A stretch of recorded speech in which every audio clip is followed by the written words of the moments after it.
was 22 when this happened. At the time, I had just graduated college, I was between jobs, and doing odd work around my small town, like babysitting, cleaning houses, running errands, basically anything that paid cash. A woman I'd dog sat for in the past recommended me to a friend of her neighbors, a man named Craig. He called me one afternoon and explained he'd be traveling for a week and needed someone to stay in his house to look after his golden retriever, Max. He said Max was an anxious dog who did best with someone actually staying overnight rather than just coming by to feed him, and the pay he offered was a little more than usual, so I agreed. I met Craig 2 days later. He was in his late 40s, tall, wearing wire-rimmed glasses and a windbreaker. Nothing about him seemed strange at first. Maybe a little overly friendly, but not creepy. His house was on the edge of town, tucked back in a wooded area. The place itself was nice, but a little dated, like with beige carpets and floral curtains. Craig walked me through everything: how often to let Max out, where the spare key was, which fridge items I could use. He told me I could stay in the guest bedroom, which was right off the living room on the first floor. I started the job on a Monday. The first 2 nights were normal. I watched TV in the living room, then took Max on his evening walks, and then slept in the guest room with him curled up at the foot of the bed. It was the 3rd night when things went wrong. I had been sitting on the bed scrolling through my phone when I noticed something odd. On the dresser across from the bed, next to a small lamp, was a digital alarm clock. I remembered thinking it didn't match the rest of the room. It was newer looking, black plastic with a bright blue LED display, but everything else in the room looked like it belonged in the early 2000s. I don't know what made me look closer. Maybe it was the way the light from the lamp hit the front of it. But as I leaned in, I noticed a small, perfectly round black pinhole above the numbers. At first, I thought it was just a sensor, but then I noticed the angle. The tiny hole was pointed directly at the bed. My stomach dropped. I'd read stories about hidden cameras and alarm clocks before, but I'd never actually seen one in person. My mind started racing. I picked it up, and it was heavier than I expected, and there was a faint buzzing sound inside, like a tiny fan. I turned it toward me and stared right into the pinhole. That was when Max, who had been lying by the door, suddenly lifted his head and started whining. From somewhere else in the house, not the front door, but deeper inside, I heard the unmistakable sound of a door closing. Every hair on my body stood up. Craig wasn't supposed to be back until Sunday, and it was only Wednesday night. I froze, holding the clock in my hands, my heart pounding so hard it almost hurt. Then I heard slow footsteps on the hallway carpet. I quickly set the clock back down and moved to the door, locking it just as the footsteps stopped outside. Then Craig's voice came through, calm but slightly out of breath. He was saying he had left something in there the last time he was home and needed me to open the door. I couldn't speak. A moment later, he said it wasn't what I thought, claiming it was a motion sensor for the dog and that he hadn't wanted to freak me out by mentioning it. I backed away from the door, my hand over my mouth. He told me to come out and that we would talk like adults, but when I didn't respond, his knocking turned into pounding. He yelled at me to open the door, with his voice no longer calm, but sharp and angry. Max started barking and jumping at the door, which only made Craig sound more agitated. I glanced at the window, which was low enough to the ground to climb out, but it was locked. So I fumbled with the hatch, my hand shaking so badly it took me 3 tries to open it. Behind me, Craig was still pounding, now shouting that if I didn't open the door, he would get the key to the room and call the cops and tell them I broke into his house. I didn't wait to hear more. I shoved the window open, climbed out awkwardly, and dropped onto the grass outside. Max scrambled after me, his nails clicking on the window ledge, but he ultimately gave up and didn't jump out. I ran through the side yard and down the gravel driveway until I reached the road. My phone was in my pocket and I called my mom, who lived 15 minutes away. I told her to come get me right now. By the time she pulled up, I was hiding behind a cluster of mailboxes. Craig's house was nowhere in sight from that spot, but I kept looking over my shoulder. I stayed at my mom's for the rest of the night. The next morning, I blocked Craig's number and called a lawyer. The lawyer said that without physical proof, like a recording of the camera or the device itself, pressing charges would be difficult. Even if the clock was a hidden camera, Craig could claim it was a harmless motion sensor, and without evidence, it would be my word against his. I wanted to go back and take a picture of it, but my lawyer strongly advised against returning to the house alone, and the idea of seeing Craig again made my skin crawl. So nothing happened to him. I never got paid for the 3 nights I stayed there. The woman who had recommended me to him stopped responding to my messages, and I never found out if she knew anything about him. For weeks afterward, I had nightmares about waking up to see a camera lens watching me from across the room. I started checking every clock, smoke detector, and picture frame in my own apartment, and I still think about that moment I looked into that little black lens and the sound of the door closing somewhere behind me in a house I thought was empty, which says to me he may have been in the house the whole time, watching me through that camera.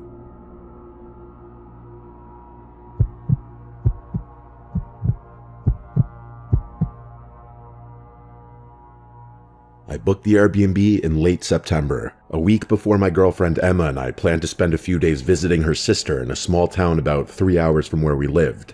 And I picked it because it was cheap, close enough to her sister's place, had good reviews, and looked cozy in the listing photos.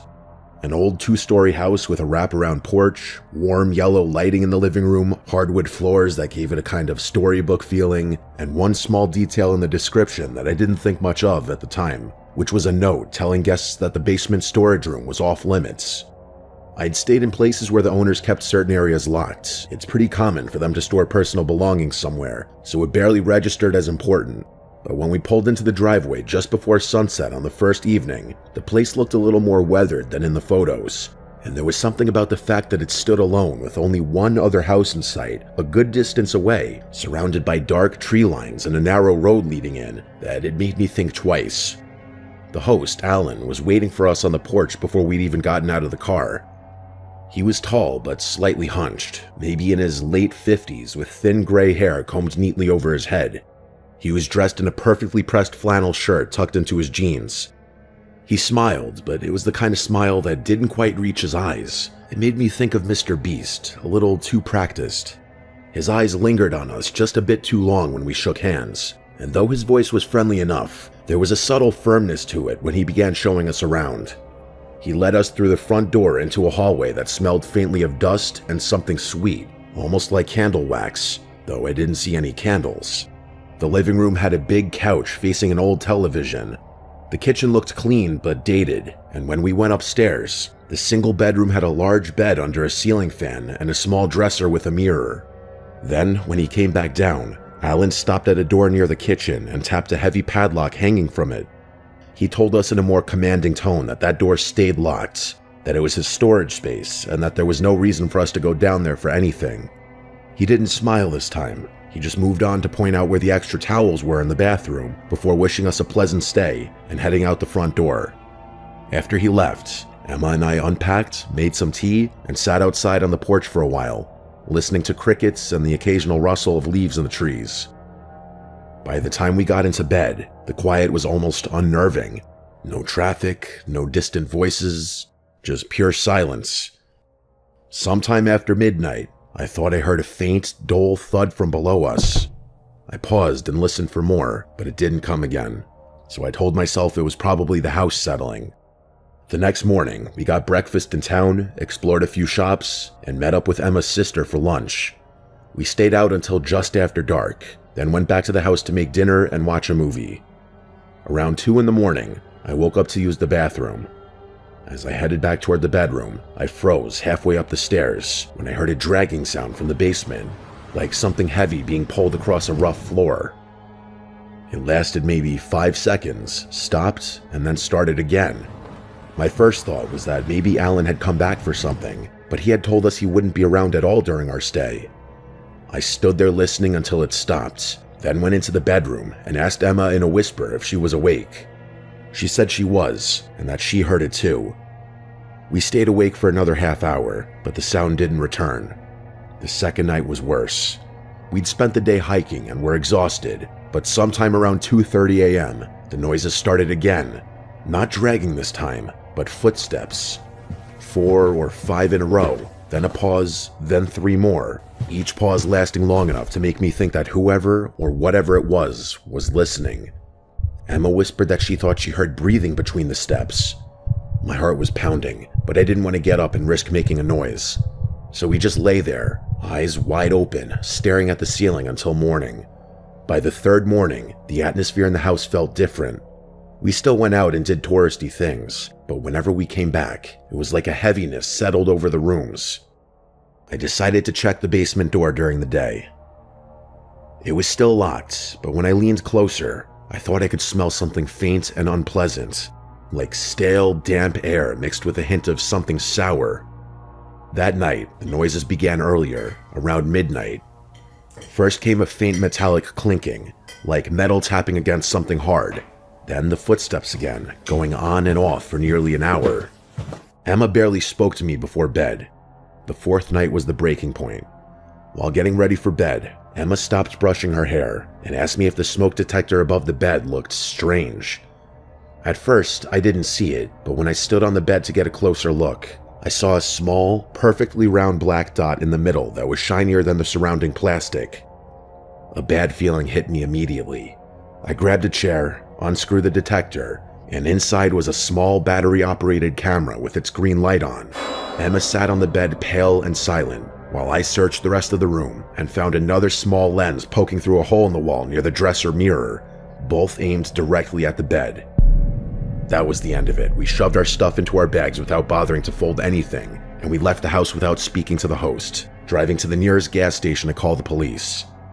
2 officers met us there. We explained everything, the noises, the cameras, the locked basement, and they followed us back to the house. The front door was unlocked. Technically, we were still allowed in the place as we paid for 4 days. The police followed us inside and seized all the evidence, including the cameras, I assume the memory cards, and any recording equipment they could find. They also took our statement in detail, asking if any strange events took place during our stay. That's when we mentioned hearing weird noises both nights from the basement. When we showed them the basement door, we were shocked to see that it was now wide open, but it was pitch black down there. We told them that this door was locked before, and that the host was very sketchy about not going down there. So the officers went down the stairs to investigate. Moments later, we heard voices, raised voices. There was some kind of commotion going on down there, and it quickly became clear what was happening. The officers then called us down and asked if this was the host, and to our horror, it was Alan. He was apparently hiding in a closet in the basement.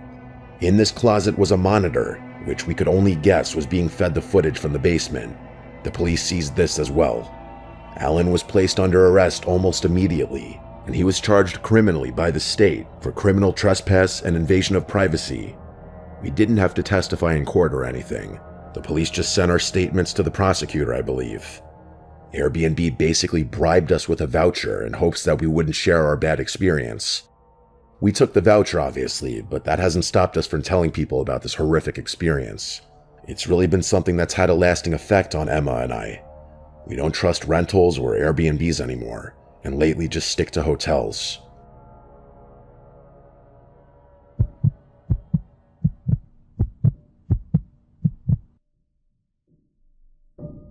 My name is Joe, and this happened about a week ago. I live in a 2-bedroom apartment with my roommate Eric.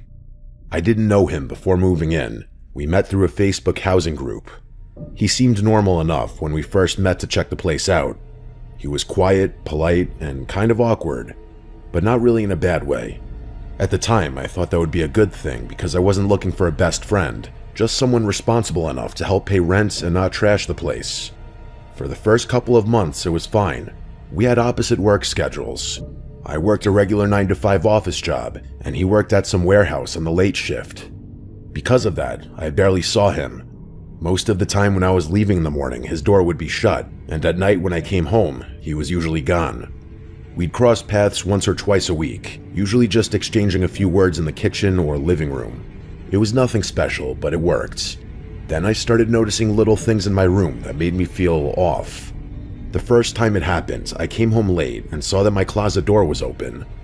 I usually keep it closed because I don't like seeing my clothes sticking out, but I figured maybe I had left it that way that morning. A few days later, I noticed my desk chair turned slightly toward the bed. I never sit in it that way. Again, I brushed it off and thought maybe I was just not paying attention. Still, it put a strange feeling in my stomach, like somebody had been in my room. One Saturday morning, I was cleaning. I wiped the shelves, dusted, and then started on the window. That's when I saw it. Up in the corner, where the wall met the ceiling, there was this little black dot. I thought it was maybe a screw or a hole in the wall, but when I got closer, I froze. It was a tiny camera, a small wireless camera pointed straight at my bed. My hands shook as I pulled it off the wall. It wasn't even hidden well, just stuck with a little piece of adhesive. It had a spot for a memory card, but the card was missing. I just stood there holding it, feeling sick. I thought about all the nights I had been in here sleeping, changing clothes, even being intimate with women. The only person who could have put it there was Eric. He was the only other one with access to my room. At that moment, he wasn't home. His door was closed and the apartment was quiet. I stood in the hallway, staring at his door, with my heart pounding. I told myself not to do it, but curiosity won. I slowly turned his doorknob and opened it. His room smelled stale, like old food and dirty laundry. The blinds were shut, and the room was dark, even though it was the middle of the day. His bed was unmade, and his desk was cluttered with papers, unopened mail, and change. I searched around a little, half expecting to find another camera or maybe recordings on his laptop, but there was nothing obvious, just a messy room. I closed the door and went back to my room, but I couldn't get rid of the uneasiness. I decided to test him. I put the camera in my nightstand drawer under some socks. My plan was simple. If he came looking for it, then I'd know for sure it was him who planted it. For 2 nights, nothing happened. I still felt tense, but since there weren't any signs, I started to think that maybe I was overthinking the whole thing. Then came the 3rd night. I woke up at around 3 in the morning. At first, I wasn't sure why, but then I heard a noise. It was soft, like wood sliding against wood. Then I realized it was coming from right beside me, from my nightstand drawer. I opened my eyes a little, pretending to still be asleep. In the faint light coming through the blinds, I saw a figure. It was Eric. He was standing in my room, bent over my nightstand, rummaging through the drawer where I had hidden the camera. I felt my chest tighten and my heart beat so loud I was sure he could hear it. I stayed still, not knowing what to do, and then he stopped. He froze and just stood there, completely still. Slowly, he turned his head toward my bed. He was looking straight at me. For a moment, I thought maybe he wasn't sure if I was awake, but then he spoke. He said he knew I was awake. I felt ice run down my spine as he said that. Then he asked me what I had done with it. I sat up quickly, my fear turning to anger. I demanded to know why he put a camera in my room. He stared at me and told me it was because he thought I was stealing from him. I told him that was ridiculous, that it made no sense. I said he had aimed the camera at my bed and that it was one of the most sickest things I've ever seen. He tried to tell me he only wanted proof, but I didn't buy it. I told him he was lying and that he had been spying on me. We started yelling at each other. He kept repeating that I was overreacting. I told him I was going to report him to the landlord and maybe even the police. My voice was shaking with both fear and rage. Finally, I yanked open the drawer, grabbed the camera, and held it up. I told him that this was proof and that he was never getting it back. I stormed out of my room, walked into the kitchen, and threw the camera straight into the garbage, thinking I broke it. I told him to stay out of my room and that the next day I would be telling the landlord everything. Eric stood in the hallway with his fists clenched, and he was just staring at me with a blank expression. Then he turned and walked back into his room without another word. I didn't sleep the rest of that night. I sat on the couch with the TV on, too afraid he might come back into my room. Every little sound in the apartment made me jump. When the sun finally came up, I checked the garbage can. The camera was gone. That was a week ago. I told the landlord what happened. He said he would look into it, but so far nothing has been done. Eric still lives here. We don't speak, but the way he looks at me when we pass each other makes my skin crawl. It's like he's waiting for me to say or do something. I don't know why he really put the camera in my room. His excuse about me stealing was an obvious lie. I don't know what he wanted to record or what he was planning to do with it, and honestly, I don't want to know. But every night when I lay down in bed, I can't shake the feeling that there are more cameras hidden around me. Maybe in places I wouldn't think to check. I scoured the entire room and couldn't find any, but still, the thought does linger in my mind. Last night, I was awake late and heard footsteps come down the hallway and then stopped right outside my door. For over a minute, there was silence, except for slight cracks in the wood floor outside my door from the pressure of him standing there. He stood there like a creep for a couple of minutes, until I finally heard his footsteps move away from the door. I'm looking into moving out.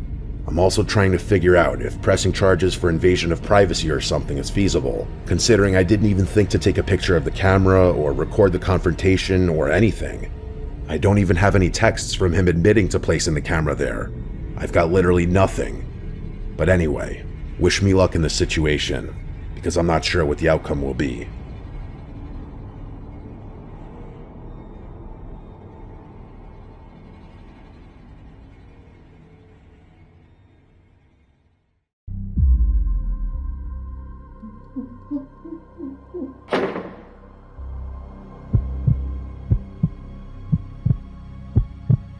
I used to work as a custodian at a middle school for almost 5 years, and I was usually on the overnight shift. I would clock in around 10 at night and stay until right before the sun came up, when the buses started pulling in. At first, I actually liked the job. I didn't have to deal with the kids running down the hallways, teachers complaining about stuff, or anyone really. The quiet didn't bother me, and I liked being left alone to do my work. But as time went on, I started to notice how different the school felt at night compared to during the day. It wasn't just quiet, it felt dead. The building creaked and groaned like it was breathing, and when you're the only person in there, even the smallest sound will set you on edge. You'd hear a locker pop open on its own, or the pipes knocking in the walls, and your brain would make you think it was footsteps. I learned to ignore a lot of that, but one part of the school I never really got used to was the basement. The school was old, built in the 1950s, and the basement ran underneath half of it. It wasn't finished nicely like the classrooms. It was a concrete maze of storage rooms and long, narrow halls with pipes and wires hanging overhead. Some of the rooms were full of old desks, some had boxes of outdated textbooks, others had broken furniture stacked up. It always smelled damp and musty down there. The fluorescent lights buzzed and flickered when they even worked at all. A lot of the time, you had to bring a flashlight just to see where you were going. When I first started, one of the older custodians told me to avoid the basement unless I absolutely had to go down there. He said it wasn't worth the trouble and joked that it was haunted. I laughed along, but even in that first week, I noticed how uneasy I felt in that part of the building. It was like stepping into a different world compared to the bright hallways upstairs. There were nights when I would pass the door to the basement and feel a chill just from looking at it, but usually I didn't have to go down there, so I avoided it whenever possible. One night, about 2 years into the job, I had a list of tasks taped to my cart, and one of them was to bring up a set of folding chairs for an event. I groaned as soon as I saw it, because the only place those chairs were kept was the basement. I remember standing at the top of the basement stairwell door for a good minute just debating if I could ask my supervisor if it could wait till morning, but I didn't want to look lazy. So I grabbed my flashlight and opened the heavy door. The stairwell echoed with every step I took, like my boots were way too loud. I got to the bottom and flipped the switch, but only a couple of the overhead lights came on. They left most of the hallway in darkness. I swear it smelled like wet cement down there. I turned on my flashlight and started walking. The chairs were supposed to be in the second storage room on the left. The first room was full of old desks piled all the way to the ceiling. The second door was half rusted, and it squealed like nails on a chalkboard when I pulled it open. Inside, the room smelled like dust and wood polish. The folding chairs were stacked against the wall in uneven piles. I bent down and started pulling them out, trying to carry as many as I could at once so I wouldn't have to make so many trips.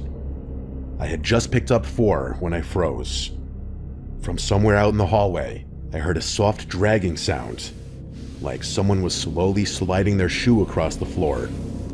I held my breath, still bent over with the chairs in my arms, listening as hard as I could. The sound stopped. I straightened up and peeked my head out into the hallway, shining the flashlight both ways. The beam cut through the dark, but there was nothing there. My heart was thumping in my ears. I stood there for what felt like forever before finally telling myself it was probably just the pipes, or maybe I had shifted a chair without realizing it. I carried the first load out into the hallway and toward the stairs. As I walked, I suddenly felt a cold draft against my face. It was so out of place that it made me stop mid-step. The basement was always warm and stale, with no windows and no moving air. This felt like standing next to an open freezer. I shined my light up and down the hallway, but nothing looked different. I shook it off, set the chairs at the bottom of the stairs, and went back for more.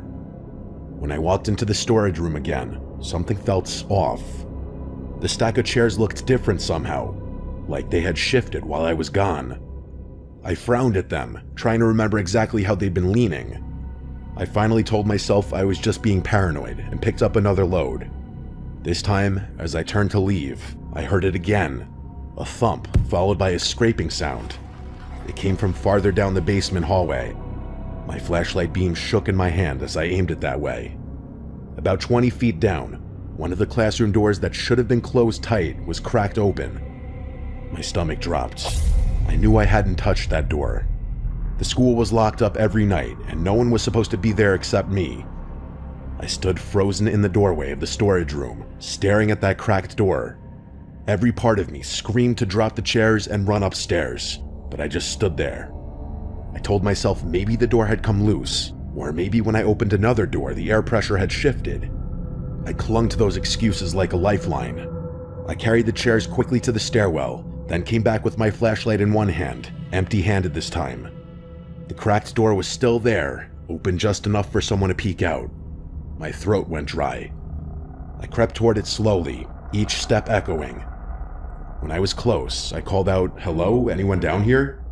My voice cracked, and it sounded small in the big empty basement. No answer. I swallowed hard, then pushed the door open fast with my free hand and shined the flashlight inside. The room was empty. Just shelves of dusty science equipment, boxes stacked high, cobwebs in the corners. I stepped inside for a second, heart racing, listening for any sound. That's when I heard it again, a dragging shuffle, but this time it was behind me in the hallway. I spun around and pointed the flashlight, with the beam cutting down the corridor. Nothing, just shadows and concrete, but I felt it, that heavy pressure you get when you know you're being watched. My skin prickled all over. I didn't care about the chairs anymore. I backed up slowly, keeping the flashlight aimed down the hallway, and made my way toward the stairwell. When I got to the stairs, I grabbed the chairs I'd left and carried them up 2 steps at a time. I didn't stop until I was back in the main hallway upstairs, gasping for breath. I leaned against the wall, sweating even though the school was cold. I told myself I was imagining things. Maybe it had been rats or water pipes, but I couldn't explain the cracked door.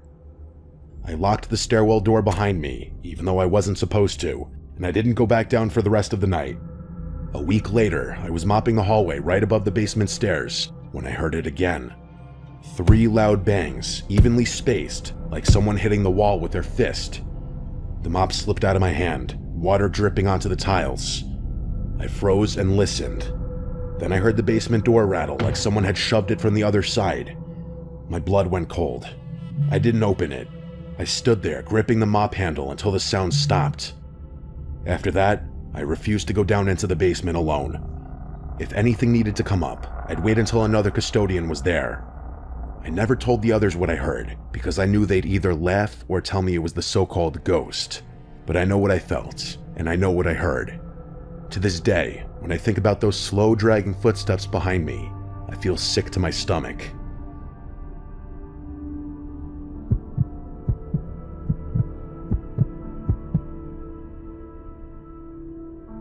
I worked as a custodian at a high school for 3 years. I was the newest guy on the team, so most of the time I got stuck with the overnight shifts. The building was huge, 4 floors and 2 gyms, and at night, when it was empty, it felt like a giant maze. The rule was to go floor by floor, room by room, turning off lights, emptying trash, and locking doors. It usually took the whole night to cover everything, and if you tried to rush, you'd miss something.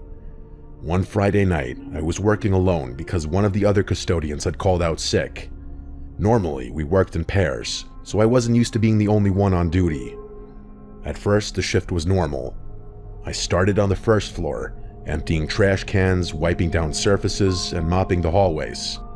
The lights in some of the old corridors flickered, which made the shadows jump around, but I told myself it was just the building settling. Around midnight, I made my way up to the 3rd floor, That floor always gave me a bad feeling because it was quieter than the others. It had a lot of older classrooms that weren't used anymore, some permanently locked, and others were just storage rooms filled with dusty books, broken furniture, and old lab equipment. As I walked down the hallway, I passed the lockers. The metallic click of the doors and the echo of my boots against the tiles made me jump a few times. I kept reminding myself it was normal. I was halfway through mopping one of the main hallways when I noticed a door about 20 feet away was open. That struck me immediately because I had already checked all the rooms earlier in the evening, and every door had been locked. My first instinct was to walk past it quickly and ignore it, but something made me stop. I set my mop against the wall and walked over slowly, trying to make as little noise as possible. The door was one of those old wooden classroom doors with a square glass window. I pushed it open slowly, shining my flashlight inside. The room looked empty. The desks were stacked along the walls and boxes were in the corners. Nothing seemed out of place at first glance, but then I noticed that one of the boxes near the back wall had been moved. It was tilted, not lined up with the others, and there were scuff marks on the floor, like it had been dragged across the tiles. My stomach sank. I knew I had closed that door earlier, and I knew I hadn't moved that box. I told myself it was probably nothing, just my imagination playing tricks on me because I was tired. I pulled the door closed and went back to mopping, but my mind kept wandering to that room. I kept thinking I should check the windows, maybe a student had snuck in somehow, but all the windows were locked from the inside, and the hallway doors were locked as well. I tried to shake the feeling of being watched and focused on the cleaning. After finishing that hallway, I went down to the stairwell to head to the second floor. As I walked past that same classroom again, my heart nearly stopped. The door was wide open. My breath caught in my throat. I knew I had shut it before. I slowly stepped closer. I peeked inside, and the room looked normal, except the box was now moved to the center of the floor. My pulse was racing. I whispered, "Hello? Who's in here?" My voice sounded tiny in the emptiness of the building. I waited, but there was silence. And then from the back of the room, I heard slow, deep breathing. Not a gust of wind or a pipe. It was someone trying to be quiet, but making sure I could hear it. I tried to convince myself it was a student hiding, playing a prank. But how would they have gotten in? I was the only one who was supposed to be there, and all the doors were locked. I slammed the door shut and ran down the hallway to the stairwell. My heart was hammering, and sweat ran down my back. I stayed pressed against the stairwell door, listening. I debated calling my supervisor, even though I hated bothering him in the middle of the night. Finally, I did. When he picked up, I told him what was happening, trying to keep my voice steady. He said he would be there in 20 minutes. Those 20 minutes felt like hours. I stayed as far away from that room as possible, peeking over my shoulder every few seconds. Finally, he arrived. We went back up together. He had a big flashlight and walked straight into the classroom. The box was still in the middle of the floor. We checked everywhere, the closets, under the tables, behind the desks. There was nothing. He suggested I was just tired or imagining things. I didn't argue, but I knew what I had heard. That slow, heavy breathing. I tried to finish the rest of my shift with him there, but I kept glancing at that classroom. The hallway felt colder and more oppressive than ever. Even sweeping and mopping didn't distract me. Every time I passed a locker, I expected it to swing open. Every shadow seemed like a person standing just out of view. Weeks later, when I worked with another custodian, he told me that years ago, a student had been caught hiding in that classroom overnight. They had snuck in to play a prank, but it scared the staff so much that they never used that room again. It made sense, but it didn't explain the breathing I heard that night. There was no one else in the school. I finished the shift and left, but every time I thought about it, my stomach twisted. I started taking extra precautions. I made sure all the doors were locked as I passed. I kept my flashlight pointed at the floor and stayed near the stairwell if I had to pass that hallway. Months later, I had another overnight shift alone. I avoided that third floor for as long as possible. When I finally had to go up, I moved as quickly as I could. I kept thinking I'd hear it again. The feeling of being watched didn't go away. Even when I was in a room far from that classroom, I felt like eyes were on me. Every creak of the floor made me jump. I finished the shift and left quickly, never looking back. I refused to work that floor alone again. Even years later, I avoided it whenever I could. I never found out if it had been a student hiding or something else, but I'll never forget the sound of that breathing, coming from a classroom that should have been empty. I can still hear it in my head sometimes.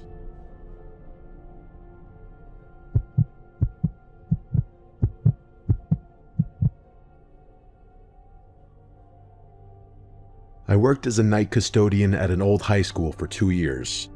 The worst part of the job was always the auditorium. It was massive, with 3 levels of seating, a big stage, and long heavy curtains that hung from the ceiling. During the day, it looked normal, but at night, when the building was empty, it felt like stepping into a completely different place. Even with the lights on, there were shadows in every corner that seemed darker than they should be. Sound carried strangely in there. If you dropped a broom, the echo would stretch and bounce, making it hard to tell exactly where the sound came from. Most nights, I saved the auditorium for last because I hated going in there. There was just something about it that always made my skin crawl. Near the end of winter one year, I had to clean it earlier than usual because there was going to be a play the next morning. I arrived around midnight, dragging my cart behind me. The side door creaked loudly as I opened it, and when it slammed shut behind me, the echo traveled across the empty room. I started by sweeping the aisles between the seats. The chairs were old, metal folding seats bolted to the floor in some rows, and in other rows, they were loose. As I pushed the broom, I listened to the scraping sound echo off the walls and ceiling. After a few minutes, I thought I heard something else. It was faint at first, like a soft rustling from the stage. I froze, thinking maybe a prop had fallen over, but when I looked, the stage was empty. I shook my head and told myself it was nothing. I continued sweeping. A few minutes later, I heard it again. This time it was more distinct, the sound of slow footsteps across the stage. I stopped sweeping and looked toward the stage. I could see the stacked props in the corners. Nothing moved, but the sound was real. My breathing became shallow. I slowly climbed the steps onto the stage, shining the flashlight behind the curtains. There were ropes, pulleys, old chairs, and painted scenery stacked against the walls. Everything was covered in dust, and the beam of my light made it dance like it was moving. I couldn't shake the feeling that someone or something was nearby. I backed off the stage, telling myself it was just the building settling, maybe a mouse in the rafters, but the feeling didn't go away. I continued sweeping down the aisles, trying to finish as fast as possible. My mind kept going back to the stage. The sound of those slow footsteps repeated in my head, even though I couldn't hear them anymore. I finished sweeping the lower level and started mopping. As I pushed the mop through the rows, I thought I saw a shadow move across the second tier of seats. I moved my flashlight toward the seats, but nothing was there. I tried to tell myself it was a trick of the light. I kept my back to the wall as I moved, feeling as if someone were behind me. I had nearly finished mopping the main floor when I heard it again. A whisper. I couldn't make out words, but it was low, and it was coming from the balcony seats above me. My heart was now hammering, my flashlight's beam trembling in my hands. I wanted to run, but I didn't. I had to finish the job. I told myself it was someone outside, or maybe a janitor who had forgotten something, but I knew I was alone. I kept mopping slowly, my ears straining. The whispering continued, almost like it was moving closer. I tried calling out, but I was so nervous that my voice sounded weak. There was no answer, only the echo of my voice. I finished mopping the main floor and started cleaning the stage itself. The steps up felt endless, and every time I moved my flashlight, I thought I saw something just at the edge of the beam. Sometimes it was a flicker of a shadow, sometimes it was just my imagination. When I reached the stage, I looked over the edge of the main floor. The seats stretched back in the darkness. I shined the flashlight into the balcony, and for a moment, I thought I saw a figure sitting there. Just a silhouette. But when I blinked, it was gone. I told myself it was a chair or a coat, but the feeling didn't leave me. I started dusting and moving props, trying to focus on something physical. The whispering came again, much clearer this time. It sounded like someone speaking my name, almost directly behind me. I spun around so fast that the flashlight slipped in my hands. The stage was empty. Nothing. The props were still stacked in the same place, and the curtains didn't move. But I knew I hadn't imagined the voice. I backed away slowly, with my heart racing, and I moved toward the side door. I stopped at the edge of the stage and listened. I could hear soft footsteps on the upper levels, moving slowly across the balcony. I told myself it was impossible. The auditorium was locked. No one else should have been there. The footsteps continued, stopping and starting as if someone were pacing and watching me.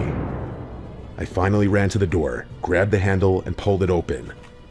The cold night air hit me like a wall, and I felt relief, but I could still hear the faint echo of footsteps above, fading away slowly.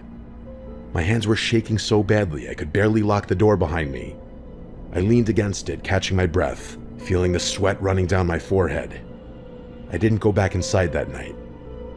The next morning, I tried to tell another custodian about what happened, and he laughed at me, saying it's an old building and probably just settles or something. But I'm not convinced. That whispering voice and my name being called so softly and deliberately, and the footsteps pacing above me, I felt them in the air around me. Weeks later, I learned that years ago, a drama teacher had died suddenly in that auditorium during rehearsal. Heart attack right on stage in front of students. People said sometimes you could still hear him walking the stage at night, or hear whispers in the seats. I try to convince myself it's just a story, that the sounds were normal for an old building. But the way that voice whispered my name and the footsteps echoed, I could never forget it. Maybe I was going crazy, I don't know. After that night, I refused to clean the auditorium. I quit that job not long after, but sometimes, even when other people were in the building, I would feel the same cold pressure in the auditorium, and feel that same way about being watched. I know what I experienced was real, at least real to me. I've never had any kind of schizophrenic episodes or anything like that, so this whole thing still just baffles me to this day.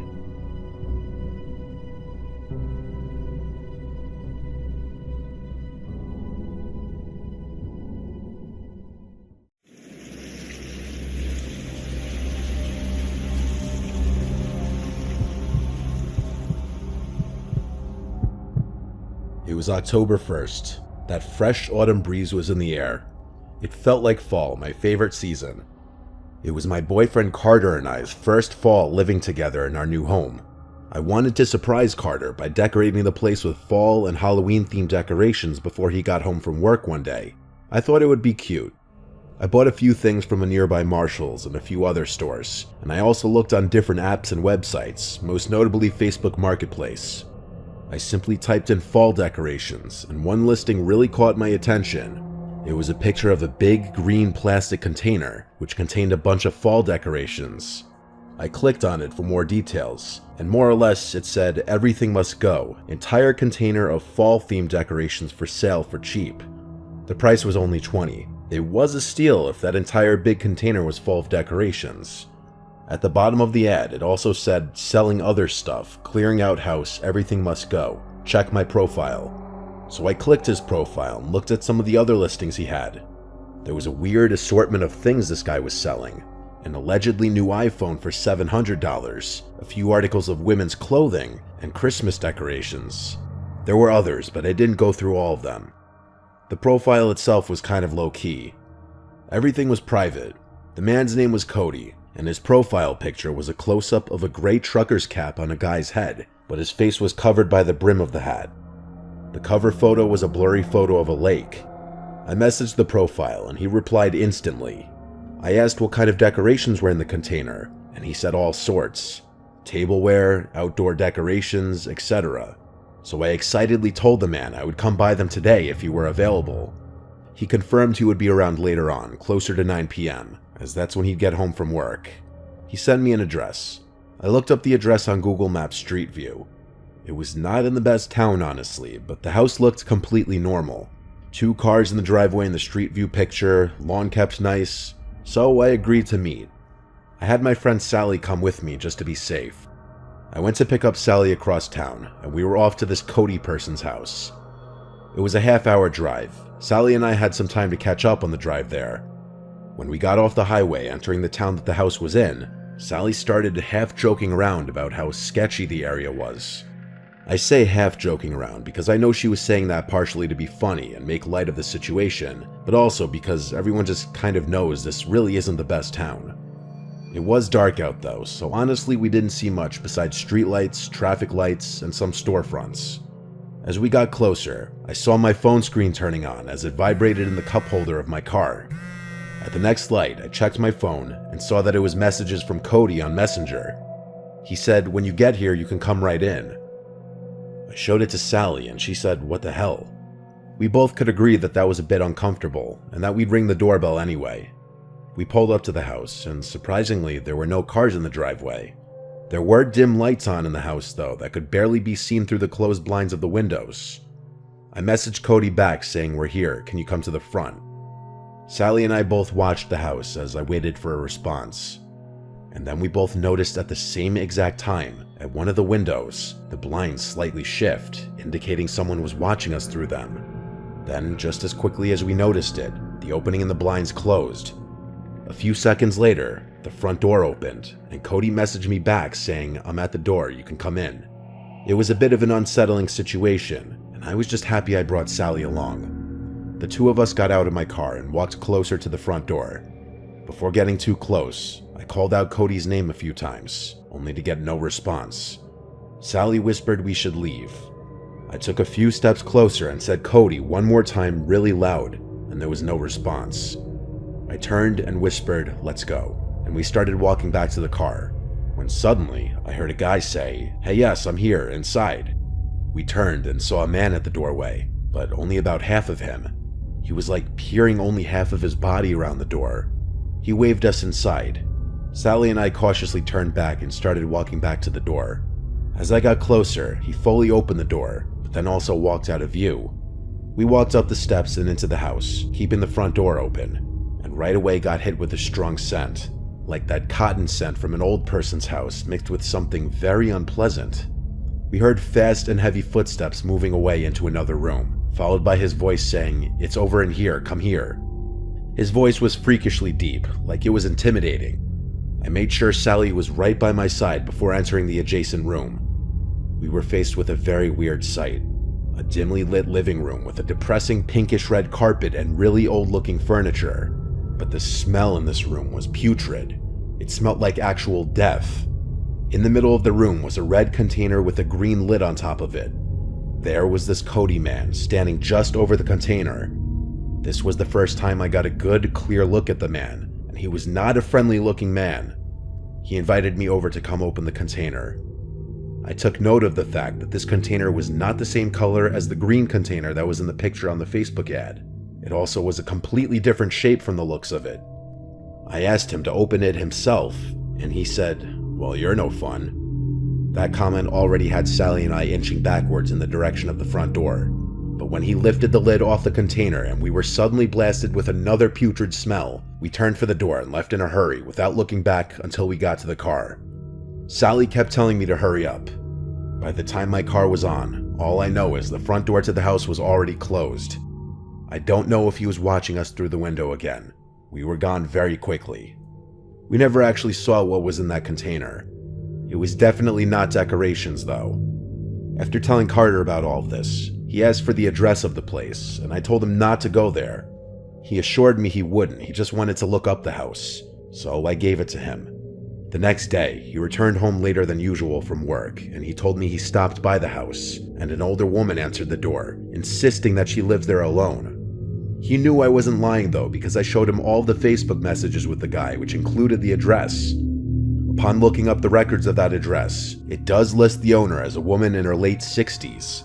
This was an incredibly disturbing and unexplainable experience. From now on, when buying stuff online, I avoid going to people's houses.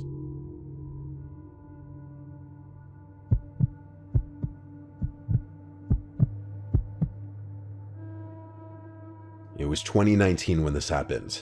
I remember specifically because it was the year I was living on my own in Asheville, North Carolina. I moved here for a temporary job, and it was an excuse for me to live on my own for the first time. I was 22 years old and just out of college. I had an apartment in downtown. I could walk to most things I needed, but I also had my car for when I wanted to branch out or venture out of town. The thing I loved about Asheville and North Carolina in general was the sheer amount of hiking trails. I'd been to many around town, but one I hadn't been to was DuPont State Forest. One day I decided to go. The drive was just under an hour from Asheville. It was a random Wednesday in October. The leaves were starting to change, and it was the perfect time for a hike. I didn't have work that day, and it being a work day for everyone else, it meant I'd probably have the trails all to myself. I got to the parking area for the park, and I found where one of the trails began. I walked for a while, and the trail was serene. I was the only one out there that day. It was a cloudy day, and we'd been getting a lot of rain that week, which was more of a reason I wanted to go, because the trail would lead to some nice waterfalls called Triple Falls and High Falls, and the waterfalls would be more impressive after a few days of rainfall. I only had to hike about 0.4 miles before getting to the Triple Falls, which was a really cool sight. A little piece of trivia, a scene in the Hunger Games was filmed at this waterfall.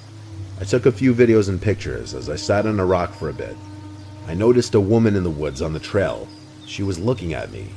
I waved at her, trying to be polite, and she just turned around and slowly walked deeper into the woods until she was out of sight. Not really something I gave a second thought to.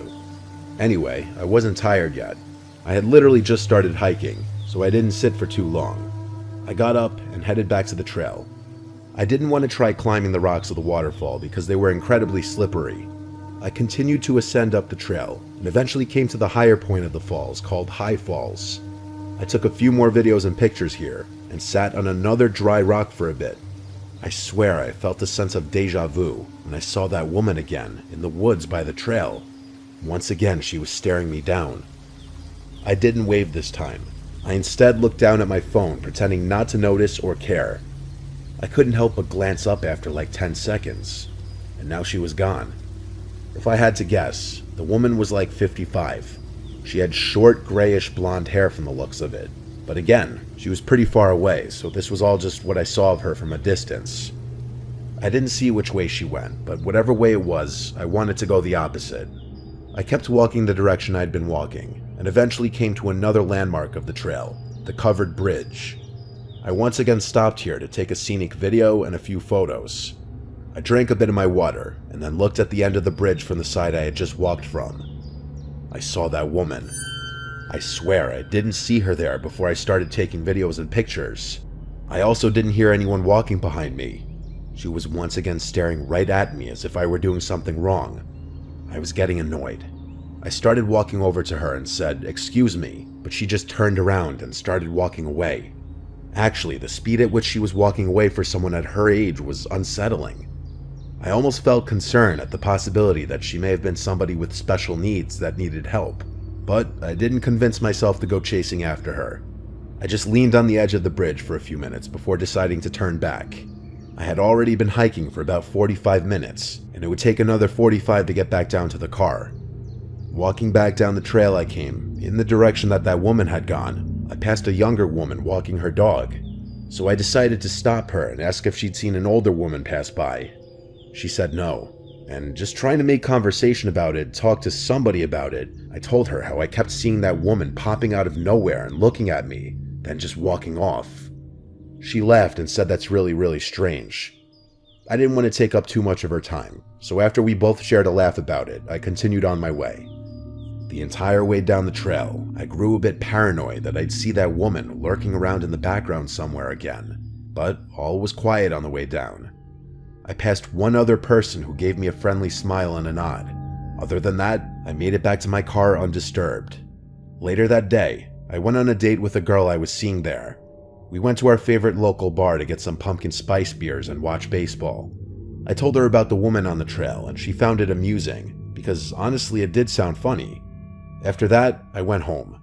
Fast forward to that night when I was in bed. I hardly ever wake up in the middle of the night. I'm a pretty heavy sleeper normally, so me waking up in the middle of the night in the dark was unusual. I was still coming to when I heard something at the foot of my bed.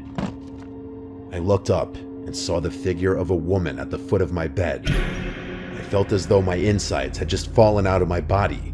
I started screaming so loud that I'm sure my neighbors could have heard it, even with the windows closed. I started crawling against my headboard, trying to distance myself as much as possible from the female figure at the foot of my bed. Then she just turned and walked out of the room. I stopped screaming now, more so trying to just catch my breath and slow my rapidly beating heart. I flicked on the lamp and started shouting, "Who's there?" I listened, but there was dead silence. I grabbed the knife I had in the nightstand next to my bed and jumped out of bed. I flicked on every light switch I passed until the entire apartment was lit up. There was no one there. Not in the closets, not behind a couch, not under any beds. And so I called my father. I didn't know what else to do. I needed to share what just happened with somebody. My father groggily picked up the phone, and after explaining to him, he said I must have hallucinated it while I was still in my half-asleep state. He said I wasn't fully awake yet, and so I could have been seeing things. I knew deep down he was probably right, but it didn't make the image I saw any less real-looking or horrifying. And then I told him about the woman in the park, and how the figure at my bed actually resembled her. He said if anything, that further proves his point that my brain conjured up a familiar image from earlier that day. Somehow, I went back to sleep that night, with my bedroom door barricaded with my dresser just in case. It wasn't until 2 days later that I heard from my mom that her sister in Germany died. I'd never met my aunt. She'd been basically estranged from my mom, as she hadn't left Germany in over 25 years. My mom and uncle flew to Germany to attend the funeral, and it wasn't until she got back home and I saw the prayer card with my aunt's face on it that once again I felt like my organs dropped out of my body when I realized she looked identical to the woman I saw on the trail that day and hallucinated at the foot of my bed. This story shook my whole family, especially because I told my dad about all of it and the hallucination before we even got news of my aunt's passing. I was born a Catholic, but never found myself to be super religious after confirmation. But goddamn, does this really send shivers down my spine and make me question what exactly I believe in.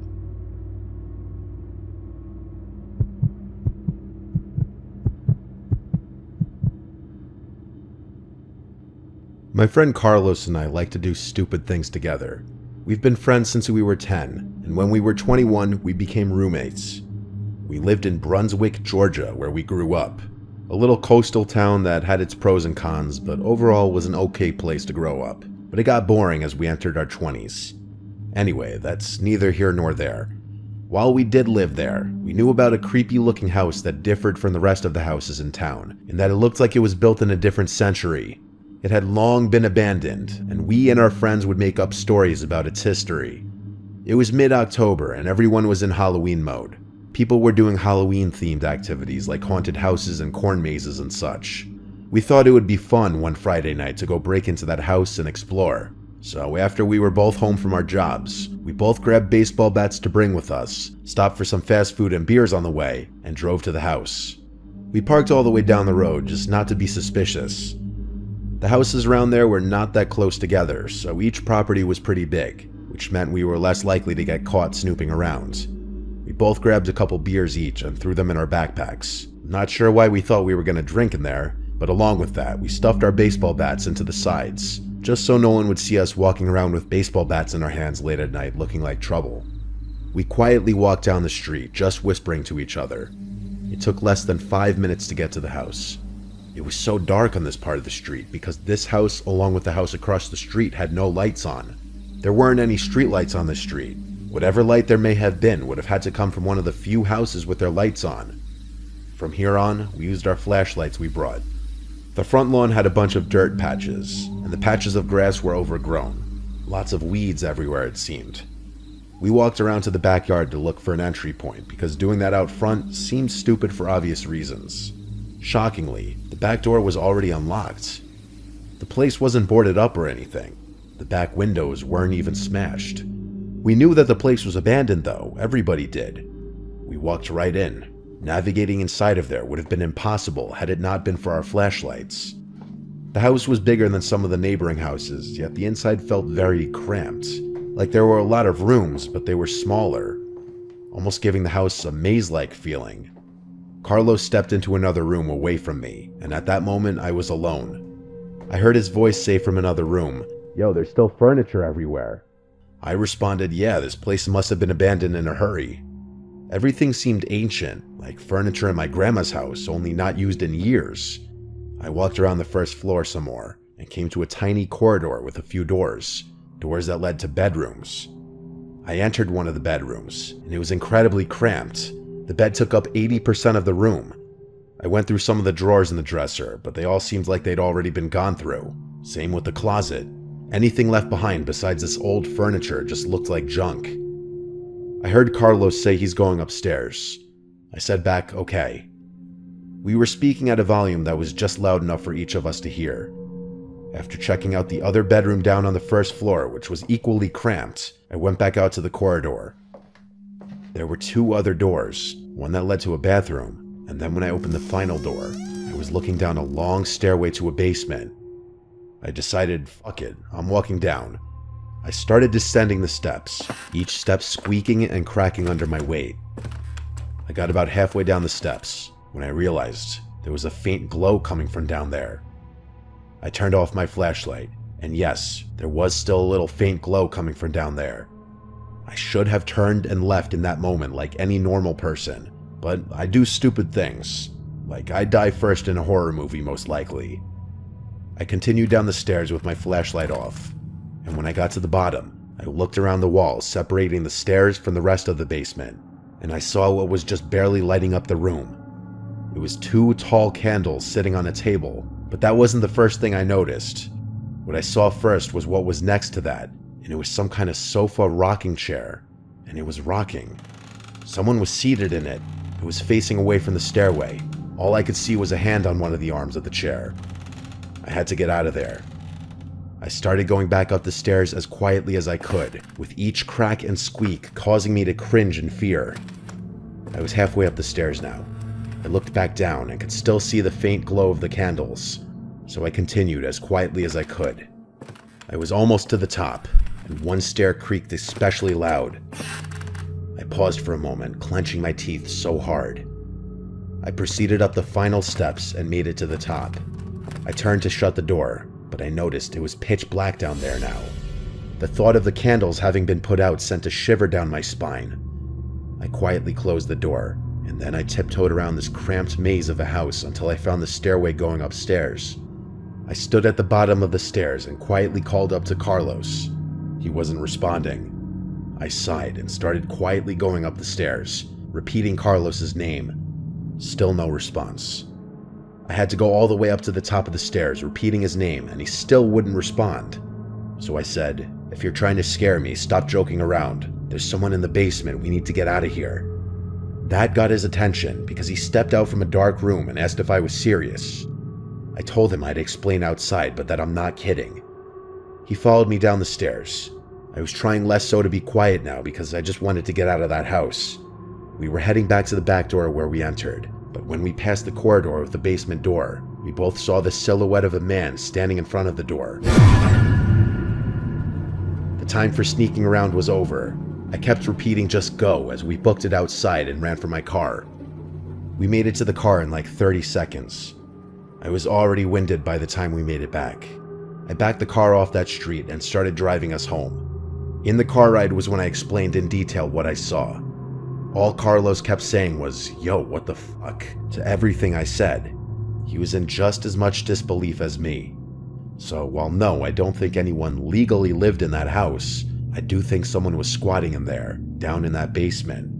Who knows who it was? Honestly, who cares? I just never returned anywhere near that street.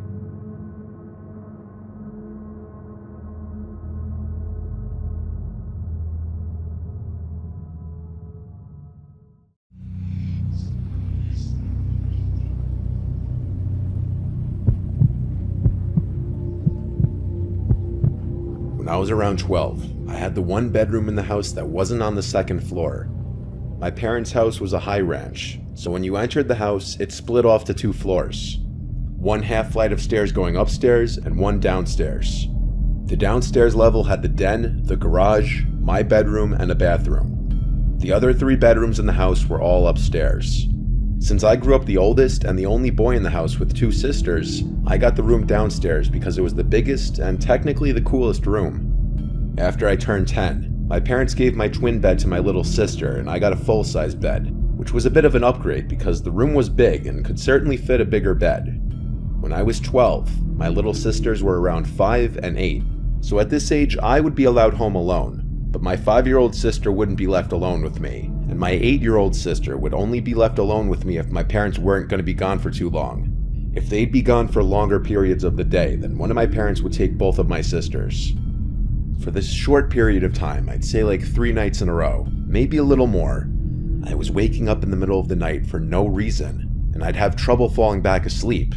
Considering I was 12 years old, I knew I shouldn't have been having sleeping problems at that age. I was sleeping with the fan on next to my bed because it was a hot couple of days in the middle of the summer, so I wasn't sure what exactly was waking me up considering the fan provided a steady white noise. One of these nights, I got up after waking up to refill my glass of water. I went to the bathroom right outside my bedroom, and as I was filling it up, I thought I heard something come from inside my room. I turned off the faucet and then listened, but now there was nothing, just the sound of the fan. I walked to the doorway in my bedroom, and I couldn't tell what it was, but something was creeping me out about my room now. I went upstairs to the living room and decided to sleep on the couch that night. I fell asleep eventually, but that same night, again, I woke up, this time to noises from the kitchen. I saw the glow of the light from the fridge and the sounds of someone rummaging through it. The way that floor was set up had the kitchen out of view from the couch in the living room. I couldn't see who was there. I heard the fridge door eventually shut, then footsteps walk away and downstairs. I was drowsy, and so I went back to sleep. I believe it was the next day that my mom was folding clothes in my room and she told me my room stunk and I needed to clean up whatever that smell was. I ignored her because I really didn't smell anything. I wish I didn't ignore her though. That night, our dad put the air conditioning on because it was simply too hot. After we all watched a movie as a family, everyone started getting ready for bed. I went to my room and played video games for a little while before getting sleepy. By that time, I turned off the TV and console and rolled on my side to go to sleep like I always did. Tonight I didn't have the fan on because the air conditioning was on, so there was just the sound of the air blowing out from the vents in the ceiling. I fell asleep, but once again I woke up not long after. I didn't know what the sound I heard was. All I heard was the vent fan blowing air. Then, when it stopped blowing air, the room was silent, and I heard something. Breathing. But it wasn't my breathing, though. I looked around the room. The closet door was shut, so there was no way it was coming from there. Part of my childlike innocence assumed it was my younger sister playing a prank. I got on the floor and looked the one place I could think to look. Under the bed. I lifted the little piece of cloth that dangles at the bottom of the bed, and there was a very large person laying underneath my bed on a pile of blankets. Their head was facing me, but their eyes were closed. I fell backwards and basically crab walked out of the room screaming "Dad." I heard my parents' door swing open and my parents yelling in concern. I pointed into my room and said "under the bed," and my dad went and pulled out this very large, dirty-looking man. I remember my dad quite easily physically forcing the man outside as my mom called 911. I'm sure he went to jail for a while. Or maybe not because he was homeless, who knows. This did a lot of mental damage to me where I didn't even want to sleep in my own room anymore, or let alone in that house. I had to sleep in the middle of my parents for a while. Then my dad installed security cameras all over the house. We threw out everything that was opened in the fridge because we had no idea what he put his mouth on in there. The fear of someone being under my bed stayed with me for a long time, years to come. We don't even know how long he was hiding under my bed. It could have been a few days. The smell, the person going through the fridge, the randomly waking up every night for a few days.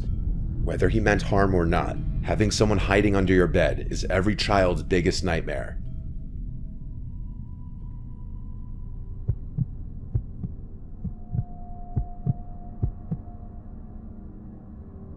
This story is from my great-grandfather, who is currently at the ripe old age of 101. He's told this story at family gatherings for years. He's from the city of Yaroslavl in Russia. I guess it was the Soviet Union when he was born there. Being from the USSR, of course he served under the Soviet Union during World War II, then fleeing to the United States a few years after to escape communism. He told me this story again recently. It happened not long after the Battle of Veliki Luki, which wasn't a major battle of the war, but it still ended up in a large amount of Soviet and German bloodshed, as most battles at the time did. It was the evening, and according to my great-grandfather, it was very cold that night, like hellish cold. They were in a small house/building that was one of the few with no damage to it, which made it nice because it was warm. Him and his comrades were celebrating with drinks, songs, laughing and joking, what you could imagine a celebration would look like. At some point in the evening, 2 fellow soldiers walked into the building. My great-grandfather and his friend Sergei didn't care for these 2. It was apparently because they were loudmouths and were just unpleasant guys. Sergei asked my great-grandfather if he wanted to go out and have a smoke.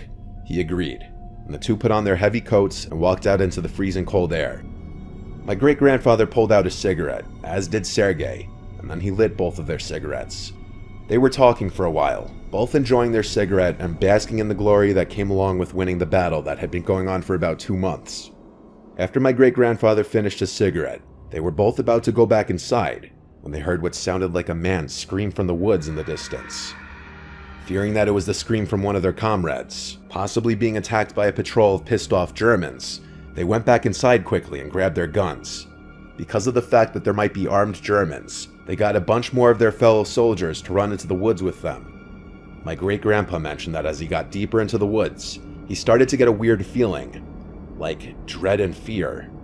When they couldn't hear screaming anymore, my great-grandpa suggested that they all split into duos and search for whoever it was. Sergei went with him, while the others went off in their own duos. After about 2 minutes of walking through the dark, cold woodlands, my great-grandpa said that he could hear faint crying, like someone was in pain.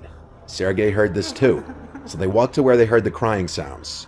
They started seeing drops of blood in the snow, so they both began to take the situation as more of a threat than they were earlier. It still gives me chills when my great-grandpa tells me this part. When him and Sergei got to the source of the crying sound, they had found the most bizarre and disturbing scene they had witnessed. 2 German soldiers on the ground, one of them dead, one alive. One of them had their uniforms ripped and bloodied. The alive one was cowering by a tree, muttering stuff in German. He didn't notice my great-grandpa and Sergei right away. My great-grandpa then walked towards the other body. The corpse was horrifically mutilated, missing limbs, skin ripped off the face. His uniform was shredded and it looked like he had been scalped. Another thing that stood out to my great-grandpa was the smell. He couldn't describe the smell, saying it wasn't like a dead body, but more like chemicals. The corpse looked fresh. Sergei investigated the living soldier, who then, noticing Sergei, jumped back in terror, as if he had been traumatized. He was shouting stuff in German. It was only then that my great-grandpa noticed that his leg had been torn apart and his chest was bloody. He said he could remember that German screaming something like "Das Kolas" or something similar. Sergei pulled out his pistol and put the German out of his misery with a single shot to the head. Almost immediately after this, my great-grandpa described hearing moaning-like noises, and that's when a very tall thing started running in the darkness away from them. Afraid, Sergei and great-grandpa started shooting erratically in the direction of the thing. The other men ran over, but the thing was gone. All of the men were reprimanded when they got back to the village, but a report was sent to the high command. It was never investigated further. My great-grandpa claims that it was the most terrifying experience of his life. It makes him stressed when thinking back on the sight of that mangled German and that thing.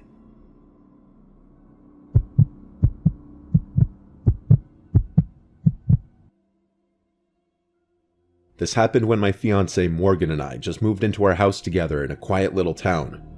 We still live in this house. It's a modest, cute little house perfect for us and a couple of kids if and when we decide to have. We met one of the neighbors right off the bat. They seemed nice. They were an older couple in their late 60s. The neighbors on the other side were pretty far away, so we didn't meet them for a while. We were still in the unpacking and furnishing phase. It might have been week 2 of living in the house. We were exhausted by every night, having to work our jobs and then also setting up the house and unloading. Morgan was cooking pasta in the kitchen. I was sitting at the table talking to her while on my laptop shopping for area rugs. It was a little stuffy in the house, so I was going to go slide open the back door, but as I got to it, I looked into the backyard and noticed someone sitting in one of the chairs. He was kind of hunched over with his head down. When I say I almost shit myself when I saw it, I'm not kidding. I whispered Morgan's name and said, "Don't scream, but there's a man in the yard." She walked over to look outside and gasped. She grabbed me and kind of hid behind me and said, "Go say something." "No, wait, don't." Truth be told, I myself didn't know if I should go out there or not. I'm not the biggest man, to be honest, and even though this guy had his back to us and was sitting down, He looked like he was bigger than me. Morgan suggested I knock on the glass and yell at him to leave. I didn't want to do it though, I was scared. The backyard is huge, but right outside the backyard door is a patio with the leftover furniture. The lights in the yard weren't on. We just saw him through the interior lights shining through the glass door, which meant he had to know we were in here. I said fuck it, knocked on the glass and yelled, "Hey, you need to get off our property." The man turned around and looked at me. He then got up with this half smile, almost like he was laughing. He looked 50. He had a really long gray beard and tattoos down to his wrists. He walked up to the glass. I made sure the door was locked. He stood on the other side of the glass door and shifted his gaze to Morgan. He started licking his lips and saying vile shit. I yelled, "All right, I'm calling the police." I closed the sliding blind to get him out of our faces. I called 911 and told the operator to please hurry and send police to our house. I could still hear the man on the other side of the door, now speaking at a very high volume, almost yelling, still saying disgusting things about Morgan. I put the phone to the glass so the operator could hear it. He made me stay on the phone until police would show up. Eventually it went quiet outside, and so I took a peek out the glass and the guy was gone. Still, I couldn't wait for police to arrive, and when they did, they searched the backyard, took a police report, and left. We thought it was over, but later on that night when we were in the living room watching TV, we both agreed we heard something from outside in the yard. I went over to the window and kinked the blind, just enough to see that man outside again. He had a cigarette in his hand. He was talking to himself, or trying to talk to us, facing the house. He noticed the kink in the blinds, because he ran over to the window. I jumped back, and he started pounding on the window, saying all these awful, sick things he wanted to do to Morgan. I told her to go upstairs. I didn't want her to hear this anymore. I yelled I'm gonna call the police again, and then the pounding stopped, and he went silent. I waited a few seconds before kinking the blind again, and he was gone. I went upstairs to go comfort Morgan, who was visibly shaken. I told her he was gone, when in hindsight I should have called the cops again. Downstairs, I heard bumping and knocking. I went halfway down the stairs and heard bumps on the back door and the doorknob twisting and turning. He was trying to get into the house. I grabbed the phone in the kitchen and called 911 again, once again begging the operator to send police now. This time the police arrived a lot quicker, and I didn't alert the man outside that they were coming. But unfortunately, by the time they showed up, that man disappeared again. It's very likely he just ran off into the trees deep in the backyard. He didn't come back again that night. The next day, we went around knocking on neighbors' doors, both introducing ourselves to those we hadn't met yet and asking them if they knew anyone matching the description of that man. What we found out was disturbing. A couple a few doors down from us knew that man. He was known for beating his ex-wife and having a drinking and drug problem, and generally just regarded as very dangerous. He lived around the block from us in a small, rundown house. That's the scariest part. We reported him to the police, but since we didn't have him on video, we couldn't press charges. We don't know if he still lives there because we haven't heard from or seen him in a long time. I hope it stays that way.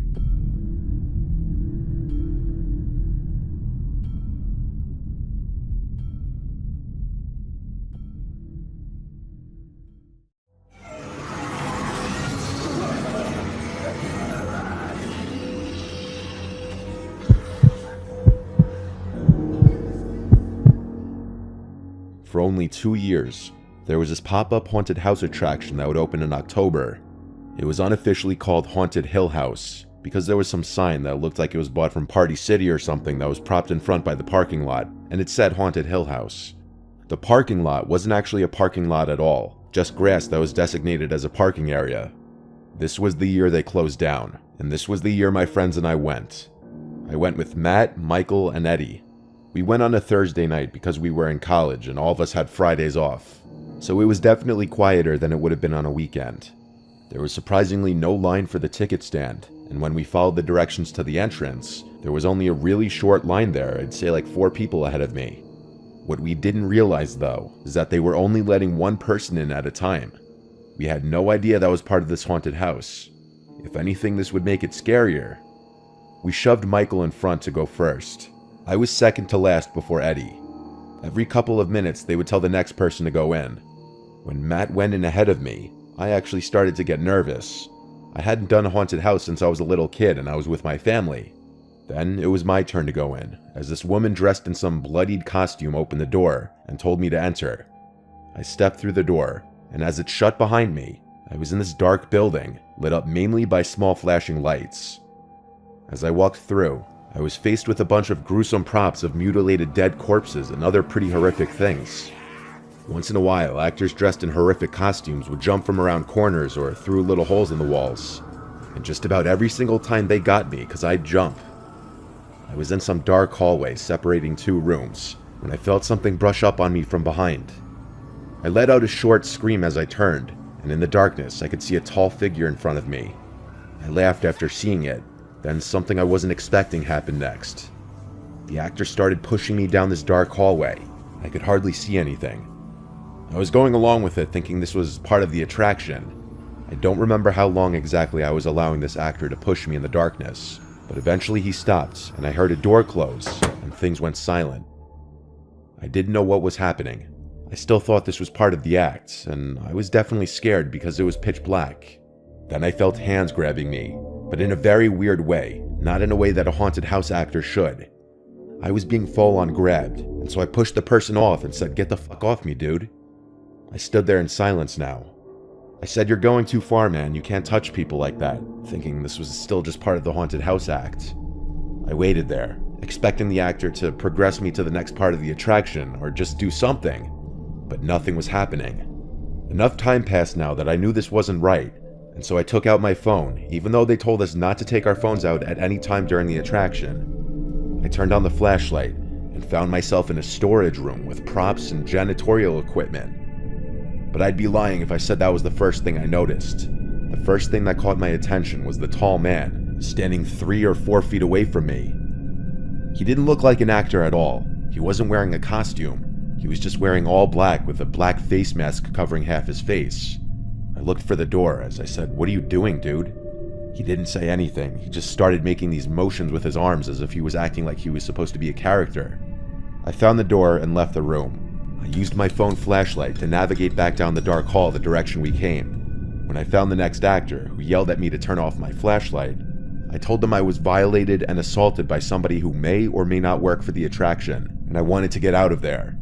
I could tell the actor was probably just some teenager not much younger than me, and he didn't know what to do really. He dropped his character act and told me to just keep walking that way and that I'm almost to the end.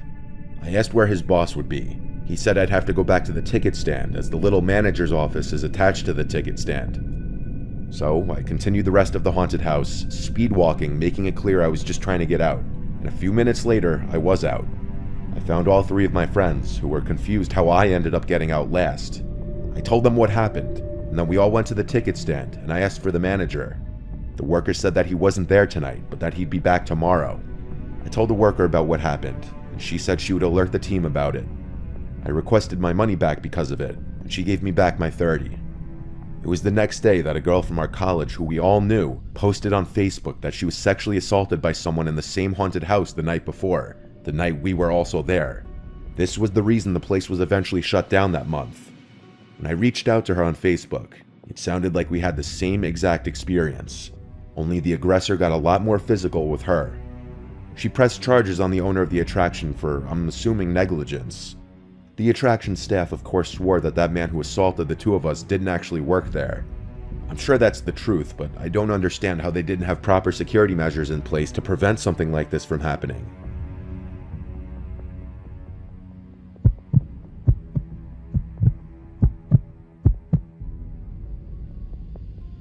This was the first and last time I ever went to a haunted house attraction. I live in Fort Worth, Texas, and every year there's this big haunted house attraction that opens up. A few of my friends wanted to go this year, and I figured it's time I just finally experience a haunted house. For a little early context, I had a very troubled childhood that's caused me to develop PTSD, but I'll get more into that later. It was a weekend, so nobody wanted to go into this sober. My friend Noah hosted a little pregame for all of us. It was going to be 6 of us, my 3 guy friends and 2 of their girlfriends. We all smoked and drank in Noah's backyard, everyone thinking it would make the experience more fun. We bought our tickets for the attraction on their website while we were pre-gaming. I rarely ever smoked weed because it makes me kind of paranoid, but I guess tonight I wanted to try smoking again and see if I could overcome that barrier. And I felt good actually. I think the mix of alcohol and weed kind of canceled out the usual negative thoughts I would have from just smoking alone. Eventually, we called an Uber to the attraction, which was like 20 minutes away from Noah's house. There was a half-hour line, the place was pretty busy. We made friendly with the people in line ahead of us. I was pretty cross-faded, honestly, but I wasn't gone. Like, I remember just about everything that happened. When we got to the front, I started feeling a bit woozy, but I didn't say anything to my friends. We entered the haunted house, and from the start, there was a lot of screaming and intensity. The actors were really good, but intense, and it was starting to give me anxiety. I was starting to realize how not okay I was, and how much of a mistake getting high was. One of the haunted house actors must have realized how scared and quiet I looked, and he chose to get in my face trying to scare me, yelling and making noises. I'm not gonna lie, I was starting to internally freak out, but I was trying to keep it together in front of my friends. This haunted house was going on for what felt like forever, and in my condition, every single jump scare made me almost shit my pants. All the flashing lights and fog really made this whole experience even more trippy and surreal. We came to this room lit up with an eerie red glow, with a bloodied man dressed as a guy in a suit and top hat yelling at us, part of the act. But behind him, in the corner of the room, was a guy who wasn't dressed as anything. He was just standing there looking at me, into my soul. And as I realized I was looking at the face of my father, I let out a scream straight from my stomach, as I felt every hair in my body stand up. The room went silent, and my friends looked at me laughing at first, thinking I was joking around. But when they saw I was serious, one of the girls grabbed me and asked what's wrong. I said it's my dad. I pointed to the corner where there was now no one standing. I remember all my friends and the actor being confused, and everyone could tell I was not messing around. My friends knew about my troubled past. There's no one there, one of my friends said. The actor apparently asked my friends if I was okay. I was now in the middle of a full-on panic attack, yelling, "I want to leave, I want to leave." Noah left with me through a side exit, and he sat with me while our friends finished the attraction. It wasn't cheap, so I wasn't going to make them all come out with me. As we sat outside the place, Noah told me I shouldn't have smoked so much, as he tried to assure me that my dad wasn't in there. I was just hallucinating. So my father used to abuse my siblings and I. I'm the oldest, so I remember the most of it. He left us and our mom one day and never came back when I was 10. My close friends know about this, to a certain extent, so I didn't have to explain to Noah. When our friends were done, they met us at a Wendy's nearby where I was just trying to eat to help calm me down. I was embarrassed, but my friends didn't judge, thankfully. Not to my face, at least. I went home earlier than everyone else. I didn't want to spoil their nights. When I got home, I knocked out right away, I guess because of how drunk and high I was. That night I was having a nightmare about the scene at the haunted house, and my father, standing in the corner of the room, he was saying, "Wake up, Charlie." And I did wake up. I woke up in my dark room in the middle of the night to see my father, towering over my bed, looking down at me with his eyes open super wide. It was literally this towering 9-foot-tall version of my father, bending down with his body contorting in an impossible way. When I saw it, it took me a few seconds for me to digest what I was looking at and scream straight from my stomach again. My mom came rushing in and turned on the lights, and the apparition was gone. My heart was racing and my blood ran cold. I cried to my mom that I saw Dad. It was one of the most scarring nights of my adult life. I don't touch weed or any substances anymore besides light alcohol, and I'm never going to a haunted house attraction again after that.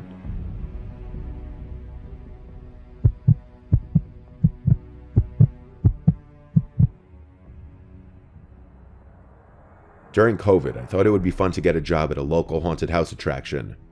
My friend Marissa was already working there, and she told me they were looking for new actors and actresses. She pulled some strings and got me a job after I met with the owner. There were multiple sections to the haunted house attraction, including 3 haunted houses and the haunted corn maze. On my first day on the job, there was some slight rehearsing my character and just demonstrating my acting skills to one of the supervisors who was on duty. My role for the night was assigned to be a damsel in distress, and this meant I was going to be tied to a pole and yelling at the guests to help me as they walked past me. Of course, all guests would be told before entering not to touch any of the actors or actresses, so they would know not to actually untie me when I'm screaming, "Help me." So before opening time, the supervisor/coordinator Jeremiah walked me to my post. Quite literally my post, because I'd be tied to a wooden post in the corn maze. I was honestly surprised that I actually had to be tied up and not just pretend. I asked how I would go to the bathroom and such. He said there would be short breaks between sessions.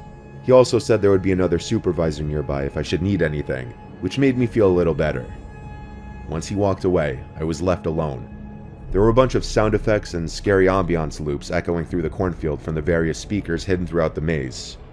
Pretty soon, a little air horn sounded in the distance, indicating that the attraction was open and to get into character. I was nervous but excited. Since I was more so in the middle of the corn maze, it wasn't until a few minutes passed that the first guest would be passing me. I started to put on my best performance as a damsel in distress, so I screamed and fake cried, begging everyone who passed for help, saying he's coming back soon, untie me. Some people would play along and say things back, and I'd improvise responses in character. Everyone was wearing face masks because of COVID, so I couldn't see people's entire faces. Eventually, 2 male guests who looked to be in their 30s walked past looking at me, not saying a word. One of them slowed down as he just shot me this gaze with his big eyes that quite honestly creeped me out. They kept walking and disappeared further into the maze. This was around the time I was starting to realize there would be long gaps between guests sometimes. I could suddenly hear someone brushing through the crops nearby. I was wondering if it was a staff member. The guests weren't supposed to stray off the path. I turned completely around and saw 2 men emerging from the crops, towards the pole I was tied to, the same 2 men from before. Something wasn't right. I broke character and said, "You guys can't stray off the path," and then one of them laughed under their mask, and the 2 men started speaking in some other language, I think Russian. Then one of them walked back to the path, but in the opposite direction that the guests are supposed to go. He just started standing there, keeping watch it seemed, while the other one started to inappropriately grab me. I knew what was happening immediately, and I started screaming bloody murder, saying, "Help, this isn't part of the act." I called out things like I'm being assaulted, and moments later one of the supervisors emerged, seeing if I was okay. By then, the 2 men had already run away. I was untied and escorted out of the maze. I called my parents, and they insisted I just leave right now. I left, and Jeremiah and one of the other supervisors said I'd be paid for the night, and if I didn't want to come back, they'd understand, but to just keep them in the loop. I wish I could say it was over, though. On my drive home, I was extra cautious to make sure I wasn't being followed. I noticed halfway home that the same white car was behind me the whole time. I started making turns down random streets, and when the white car stayed behind me every single time, I knew I was being followed. I knew I had to find the nearest police precinct, so I typed in police station on Google Maps, and I started driving to it. They followed me the whole way until I pulled into the parking lot of the precinct. Then they kept driving. I never saw the car again. I sat in my car for 10 minutes before finally turning it back on and driving home, confirming every few seconds that I wasn't being followed. I didn't return to work at that haunted house attraction again.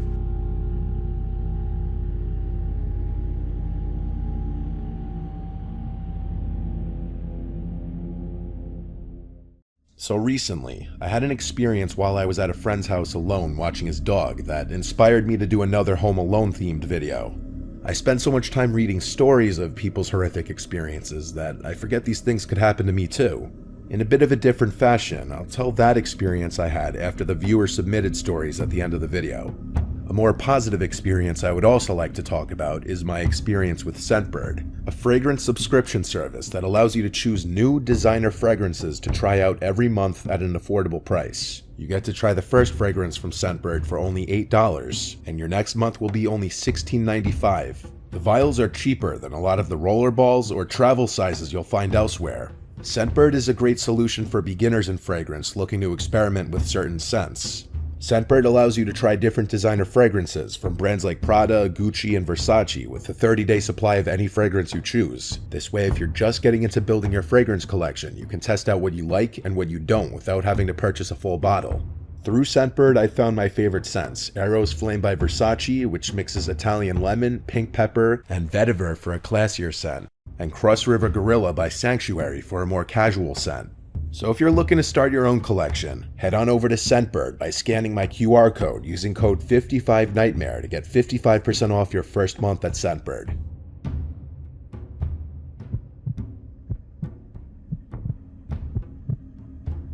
Growing up, I was raised in rural Michigan. There was hardly anything to do. If you like staring at trees and crops and lots of alone time, that was the place to be. I got out of there as soon as I got a car and enough money to move. I'm not a nature hater or anything, but I'd pick being by a big city any day. My parents don't own that property anymore. They sold it 5 years ago, but to describe it, it was a 3-acre property. The house itself was pretty big, and there was a storage building out back. I was 13 when this happened. My parents would leave me alone often at this age. They trusted me because I matured at a young age and I had responsibilities on the property. It was a weekend, and I was playing Vice City on my PS2 in the living room, when suddenly, a loud metallic bang came from outside somewhere in the yard. I right away ran to every window I could to look outside to see if I could see something, and I didn't see anything until I got to the window looking out to the storage building out back. The door to it was completely open. I went immediately to grab the rifle from the closet and go outside. I made my presence known, shouting "Who's in there?" to no avail. When I got to the door, I made it known I had a gun before looking inside. There was a bunch of stuff in there, from the sit-down mower to the quad to infinite little lawn care items. Someone could have been hiding behind any of that stuff. Even as a kid, I didn't scare easily, but at that moment, I got really unsettled, and so I closed the door to the building and went back inside the house. I locked the door and then sat at the window for the longest time, watching the storage building, expecting the door to open at any second. That door was heavy and impossible to just open by itself. It was simply a fact that someone came and opened it. Whether they were still inside of the building, I wasn't sure. I decided to go call my dad and ask his opinion. I went to the kitchen to the landline phone and called my dad's cell phone. He didn't pick up, so I left a voicemail. This was back when you'd still have to leave someone a voicemail because texting wasn't mainstream. After that, I went back to sitting next to the window, but now I put on a TV show in the background to make this less monotonous. I took the phone with me. I was probably about to give up when I heard creaks from upstairs. My heart was now in my throat. I had to ask myself the big question: was I working myself up, or was someone here? I had a serious guard dog mentality. Even if I didn't love that place, I saw it as mine, my family's. I had to protect it. But I was in over my head. I grabbed the rifle again and walked upstairs. I didn't say anything. Calling out would only make a potential intruder know that I heard them. I made it to the top of the stairs, and I turned on the light for the upstairs hallway. There were 5 doors to open, all of them closed. 4 led to bedrooms, 1 led to the bathroom. Each door had a decently large crack underneath that would allow you to see under. The creak in the ceiling I heard moments earlier came from the side of the house my parents' bedroom was on, so I got down on my knees and looked under the crack of the door, and I saw 2 bare feet facing the other side of the door. I felt my stomach twist into a knot. The reality of the situation just became so much more real, and I realized I wasn't ready to threaten or, God forbid, shoot someone. I got up and quickly went downstairs, and I hid in the bathroom to call my dad. He still didn't pick up. I left another voicemail, and then I called again and again. He never picked up. He must have had his phone set down somewhere. I finally called 911, as I should have done right away, and I whispered into the phone the whole time, detailing exactly what was taking place. I was told to sit tight in the bathroom and not say a word. I heard footsteps coming down the stairs, and then they approached the bathroom door as if whoever it was somehow knew I went straight to the bathroom. The footsteps stopped outside the door, and there was a brief pause before a deep voice said, "What's up, kid?" I still remember the voice and those words so vividly. If I heard that voice today, I'd still recognize it immediately. I almost wanted to cry, that's how scared I was. I disobeyed what the operator told me, and I spoke. I said loud and clear, "I'm on the phone with the cops right now, and I have a gun." I put the operator on speaker as she was asking me if everything's okay. The man attempted to open the door, and when he realized it was locked, I heard him walk away. I heard the footsteps fade to silence, and then the sound of a door slamming. It was the sound of the back door. I'm sure I breathed a sigh of relief, and from there on, I waited for the police to arrive. When they did, I felt like £1,000,000 just lifted off my shoulders. After a thorough inspection of the house inside and out, confirming that the man was gone, they asked if there was anywhere else I could stay that night, and I said yes, my uncle's house.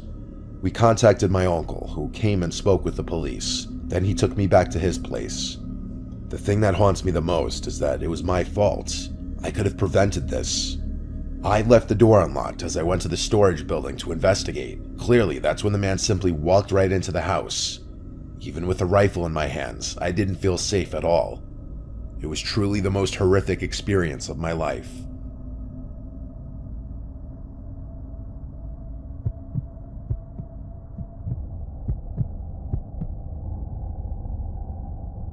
I was 18 when my parents went away on a week-long anniversary trip. My sister had already moved out by this point, so I had to hold the fort. My parents' property is enclosed by woods and a dirt driveway leading to the road. The road is a quiet back road with equally sized properties running alongside it, all of them separated a decent distance, so it's a really isolated feel up there. Everyone in town knows each other. You see familiar faces all the time for the most part. At the gas station, at the grocery store, at the bars, which I'd learn a few years later when I started going to them. Speaking of gas stations, this story starts one day while my parents were away. I was at a gas station filling up my tank when a black Jeep Cherokee pulled up to the pump next to mine. A man with a goatee stepped out, greeted me, and started filling his tank. In that town, it was normal for strangers to greet each other like that. He had his nozzle locked into the gas tank, and then he walked around to my side of the pump and went, "Excuse me, do you know how to get to the interstate from here?" I helped him to the best of my ability. He pulled out a notepad and started writing down the directions I gave him. Very odd how he wouldn't just do that on his cell phone like anyone else would. He thanked me and asked if I'm from the area. I said yeah, I grew up here, and he said he's from out of town. He didn't specify where. He then went back to his side and put the nozzle back in the pump. He then asked my name, as he said, "It's nice meeting you." I said my name's Kate. He said what a lovely name, and then got in his car as I got into mine. I drove out first and turned left to go up the road back home. It was only a few minutes worth of driving before I was approaching our turn into the driveway. I slowed down and put my blinker on, then turned right onto the property. It was at that moment that I noticed the car behind me was that same black Jeep Cherokee. He passed me as I turned into our driveway. He went the complete opposite way that I told him to go to get to the interstate. As he passed me, he didn't slow down or anything, so it seemed that maybe he just forgot the directions I gave him and went the wrong way. I let myself inside and went about the rest of my day doing whatever. I think it was that night that I was going out to meet up with my friends that I stepped outside and walked to my car and heard the sound of footsteps nearby. Like I said, the house is enclosed by woods, and this was in the middle of the summertime. It could have been any number of animals, so I didn't investigate. I just got in my car and left. But when I got back home hours later and walked from my car to the house, a man's voice from out somewhere in the woods called out Kate. I got the chills as I looked around, and then in a panic rushed to open the front door. I slammed it shut and sat on the couch to breathe. The neighbors all knew my name, but the houses are not on top of each other, so it's a bit of a walk. And there was no reason for one of them to call my name like that, like a creep, and not identify themselves. I decided to call my parents to tell them, and their explanation was it must have been one of the neighbors, and they'll probably knock on the door. I didn't tell them about the encounter at the gas station. The next day, which was a Saturday, I stayed home most of the day, and later that night, I once again was going out to meet with my friends. After getting ready and everything, I went outside, and as I was walking to my car, I heard loud and clear from the not-so-far distance someone call Kate again. This time, I didn't wait a second. I ran back inside the house and locked the door again. I called 911 this time, texting my family while doing so. After 2 cops showed up to the house, they looked around the perimeter of the property with their flashlights, then came back and said to call again if this persisted. I didn't feel much better after this. It's not really like they did much. I refrained from going outside until the next day when I had work. I was a server at a nearby restaurant. I was working a late shift. I left the house in broad daylight, paranoid to hear that voice again. Thankfully, though, I didn't. Maybe seeing the police car finally scared them off. After many hours at work, I was ready to go home and collapse into bed. I pulled onto the property, parked my car out front, and walked to the front door. I stopped when I heard the sound of footsteps again. It didn't sound like an animal's footsteps, though. I stood on the front deck for a second, waiting, and then that familiar voice yelled out again, saying, "Kate, don't call the cops on me again, cutie." I yelled out, "You need help, you're sick," and let myself inside. I called the cops once more, and the cops came again, searched the perimeter again, and left. My parents told me I should stay at a friend's house for the night. I couldn't agree more. They would be back the following night, so after that, I would feel much safer being there. My friend Alex told me I could stay with her that night, so I packed a bag and was ready to go. I checked out the windows first to make sure the coast was clear. I then went outside and locked the door as fast as I could, then ran to the car. As I turned the key in the ignition, I heard something right to my left.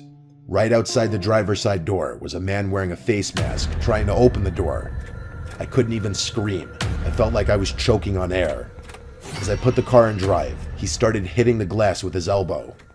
I looped my car around on the grass and sped down the driveway, and I turned right up the road and didn't stop until I got to Alex's house. I was hysterically crying the whole drive there as I had Alex and her dad on the phone with me. He said he would have come and picked me up had he known the situation. We called the police together for a third time in total. A couple officers went to my parents' house to investigate again, make sure no windows were shattered or anything. One officer came to Alex's house where I once again gave my description of what happened. This was probably the most action these cops had seen in a long time in this quiet town. Thankfully, my parents came home the next day, and I felt safe staying at home again. I fully believe the man at the gas station followed me home intentionally and scoped the place out, realizing I was by myself, and for whatever reason toyed with me until he actually tried to pounce and get me. I shouldn't have given my real name, and I should have been more alert to my surroundings and realized he was following me in my car that day. Some people are nuts and have way too much time on their hands. This incident was a huge motivating factor in my moving out to my own apartment a few months later.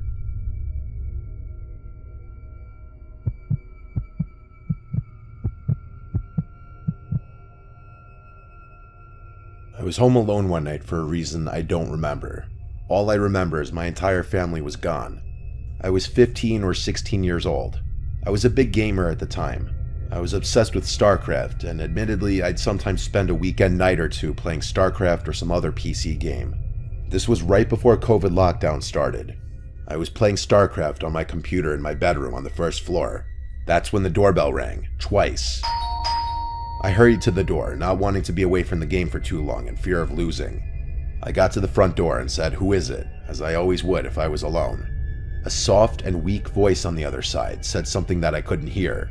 It sounded like a woman. I opened the door, with the storm door still separating me and this older woman standing on the other side, with a big smile on her face. She had her hands behind her back. I said through the door, "Can I help you?" She said she needed to use a phone, and asked if she could come inside. Ever since I was a little kid, I was always taught not to let a stranger into the house, ever. That included women. I felt so awkward though, I didn't know how to turn her away. I redirected her to the library a few blocks down, because they'd surely have a phone. Deep down, I knew the library was closed at this point, but I was just trying to get the stranger who was trying to get into my house to leave. She was still smiling, but what she said next did not match her smile. She said, "That's very rude to turn away an old lady asking for help." I replied the only way I could think to, and that was that my parents don't allow strangers into the house. It's a house rule. I slowly started closing the door as I was saying sorry, and she just stood there, not moving but still smiling at me. And though her smile never changed, it suddenly felt much more menacing. I was walking back to my room when the doorbell rang again. There was no way in hell I was opening the door again. That woman radiated weird vibes from the start. Maybe something was wrong with her, maybe she wasn't all there. These were things I had no way of knowing, and maybe that was selfish of me to send her on her way. But I just wasn't opening the door for anyone when I was home alone. I went back to my game. Not too long after I sat back down, I heard something tapping on the window. It was a clinking type sound from something metal. The window was directly in front of my desk. I had the blind pulled down so I couldn't see what was making the noise, but I already had an idea. My room was the only room with a light on in the house. The horrible thought that it was the old woman from just before, and that she walked over to my window, terrified me. I turned off the sound on my computer. At this point, I didn't care about my game anymore. The clinking sound on the window persisted. I basically said "F this" and up and left to a different room in the house. I sat in the darkness of the living room for a bit when the doorbell rang again. This woman was harassing me now. I tried to convince myself she wasn't a threat, just some crazy old woman who's probably clueless as to where she is. When she rang the doorbell a second and third time, I decided to go open the door and ask her if there's someone I could call for her. But when I opened the door, there was now a man on the other side. He looked to be about 10 years younger than her. He said through the storm door, "Have you seen my mother?" I replied saying yes, she came to my door just before. He then apologized to me and said she has dementia and got out of the house. I suddenly felt bad, but he asked me if he could come in for a minute, and again I felt awkward. Why did he need to come inside? I said the same thing that I told to the woman who we claimed to be his mother. I said we could just talk through this door. I then said that I think she went into my backyard because I heard something at my window. I told him he could go around back and check. He thanked me and walked down the walkway, and I thought he went into the backyard. But when I went to the back and looked out the back window expecting to see him searching around, I saw nobody. Not him or his mom.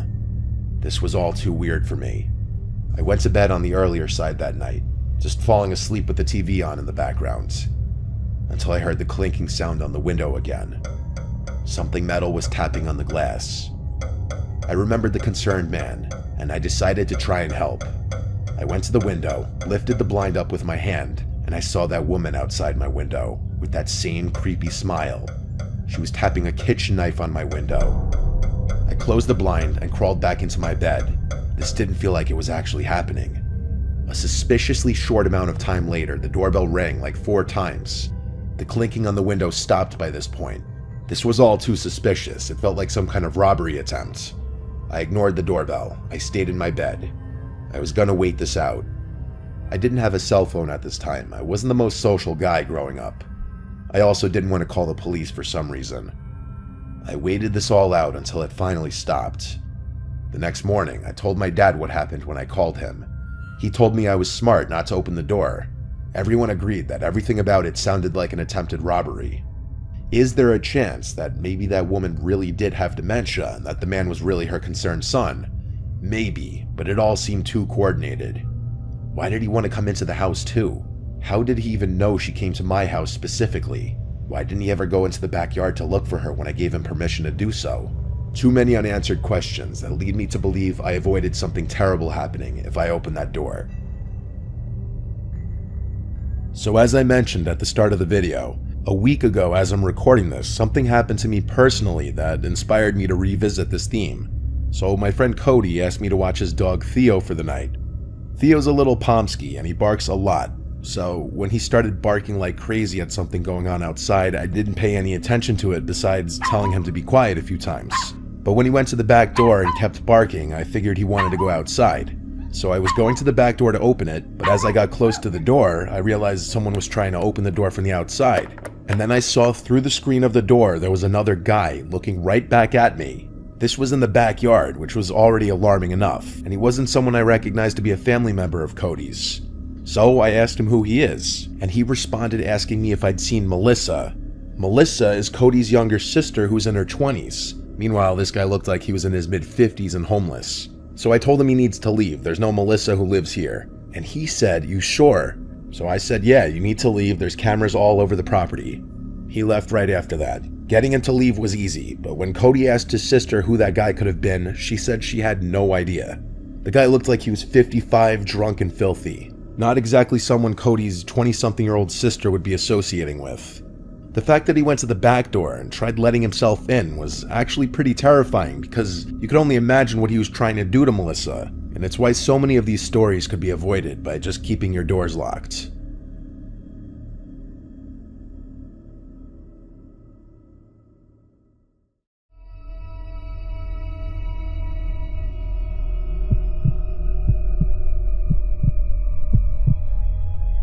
This happened in October 2019. My friends and I were in the military at the time, stationed in Colorado. We heard about this haunted road called Riverdale Road from one of our friends that was originally from Colorado. There were several different legends about the road, like stories about a ghost jogger tapping on people's windows, bloody handprints on road signs, Native American shapeshifters, ghostly hitchhikers. The list really goes on. The legend that matters for this story, however, is that of a phantom Camaro. The legend goes that a guy crashed on the road back in like the 60s or 70s as he was going too fast down the road, which has a lot of twists and turns on it, and now he haunts the road trying to race people to their death. Anyway, my friend said he'd been there several times, but nothing ever happened. With it being October and all, the rest of my friends and I really wanted to go so that we could maybe experience something spooky. So we all went super late on a Sunday night, like 1 in the morning, so it was technically Monday morning, I guess. Anyway, there were 5 of us to include myself, all in one car. My friend, who was a Colorado native, said he went to high school with a guy who died on the road, and the guy had to cross somewhere along the road. So since a couple of the guys had to pee anyway, we all pulled over where the cross was so that they could go off to pee somewhere while the rest of us looked at the cross. It was extremely dark outside and completely quiet aside from our footsteps in the grass and the words we exchanged. We were only standing outside for a couple minutes tops, before literally out of nowhere, this car races around the bend of the road and drives past us. One of my friends made a joke, "Oh, it must be the Camaro." We all laughed, but as the car completely passed us, we saw that the taillights were indeed that of a Camaro. At that moment, all of us scrambled back into the car, and by the time we were all inside and beginning to drive away, the Camaro was right behind us, following us. Car that turned around. This is fucking wild. Yo. This is fucking Oh wild. my god. You guys scared? This is how we died, dude. Yo, I fucking lied. It matched the description of the legend perfectly. It was an old black Camaro with a busted headlight. My friend who was driving was freaking out, and rightfully so. We told her to just drive the speed limit, because the legend says if you try to speed, then you die. So we went the speed limit for the rest of the road with this Camaro riding our ass. It was so close to us. The quote-unquote driver of the Camaro even turned off the headlights, which was really weird considering how dark it was outside, and they could have easily hit us without being able to see. As soon as we reached the end of what was considered Riverdale Road and were about to turn off of it, the Camaro stopped and turned around and started back in the other direction. Now, I don't know if the Phantom Camaro is real or if the legend is based off some crazy person, but it was just weird how the car literally came out of nowhere. It was so silent outside, and we would have heard it coming far sooner than when it came around the corner of the road. Plus, what kind of person would be out on this rural road at 1 in the morning on a Monday night? I don't know. I personally believe in the paranormal, so I think it was a ghost, but I try not to push my beliefs onto other people.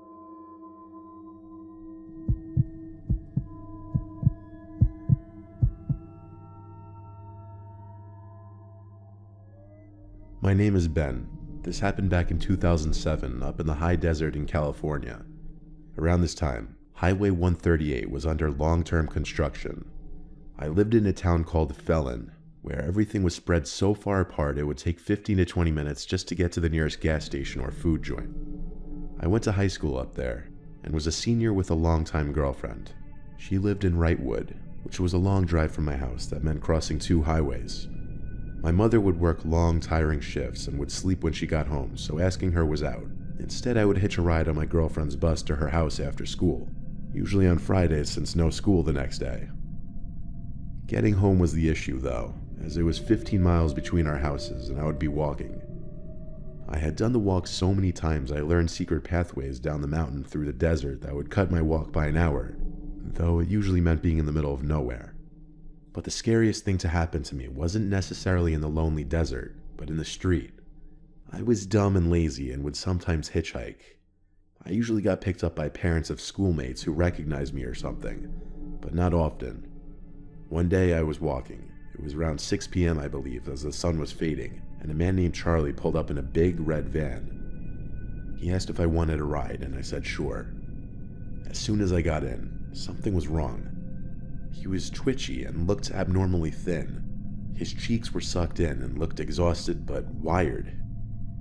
He stared at me for what felt like a long time, and by the time I realized I was uncomfortable, the van was already moving down Highway 2. He talked a lot, mentioning that he had a friend named Carlos. He talked about Carlos a lot, and asked questions I couldn't possibly answer, like if I knew him, or if I liked his house and if he treats me well. I told him I don't know a Carlos. I realized at this point he wasn't taking me to Highway 138. Normally when someone picks me up, they go down Highway 2 to Highway 138. It was literally the only route you could take without going through the desert. When I asked about it, he told me too many cars are held up because of the construction and he knew a quicker route through the desert. He actually pulled through the route I usually took on foot, and my heart sank. I was about to end up alone in the desert with him. He continued to talk about Carlos as I searched for something to hold on to. I found a small screwdriver in his passenger door compartment and tucked it in my hand. He mentioned that I should meet Carlos, and that he could get me a lot of money. I assured him I wasn't interested, but it was like he didn't hear me. He told me he was going to take me to meet him.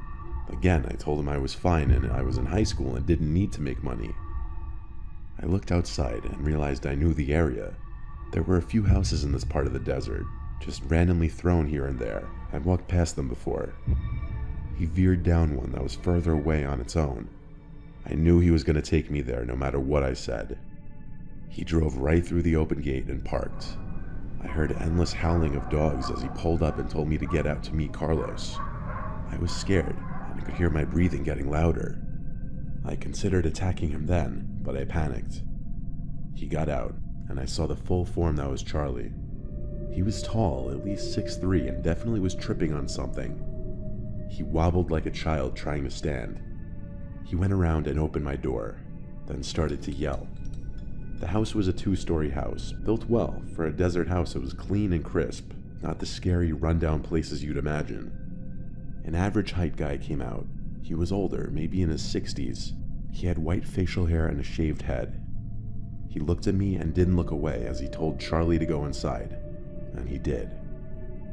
Carlos asked me what I wanted, and I said to go home, that he was giving me a ride. He stared at me and pointed to the gate and said to leave, and I did. I walked to the gate, and as soon as I felt safe, I ran. I didn't stop. As soon as I could, I called the police on my prepaid Nokia and told them everything. I still walked home and sat on my bed. I was stunned and didn't know what to do. The police never contacted me after that day. I didn't tell my mom or girlfriend. I didn't want them giving me grief for it.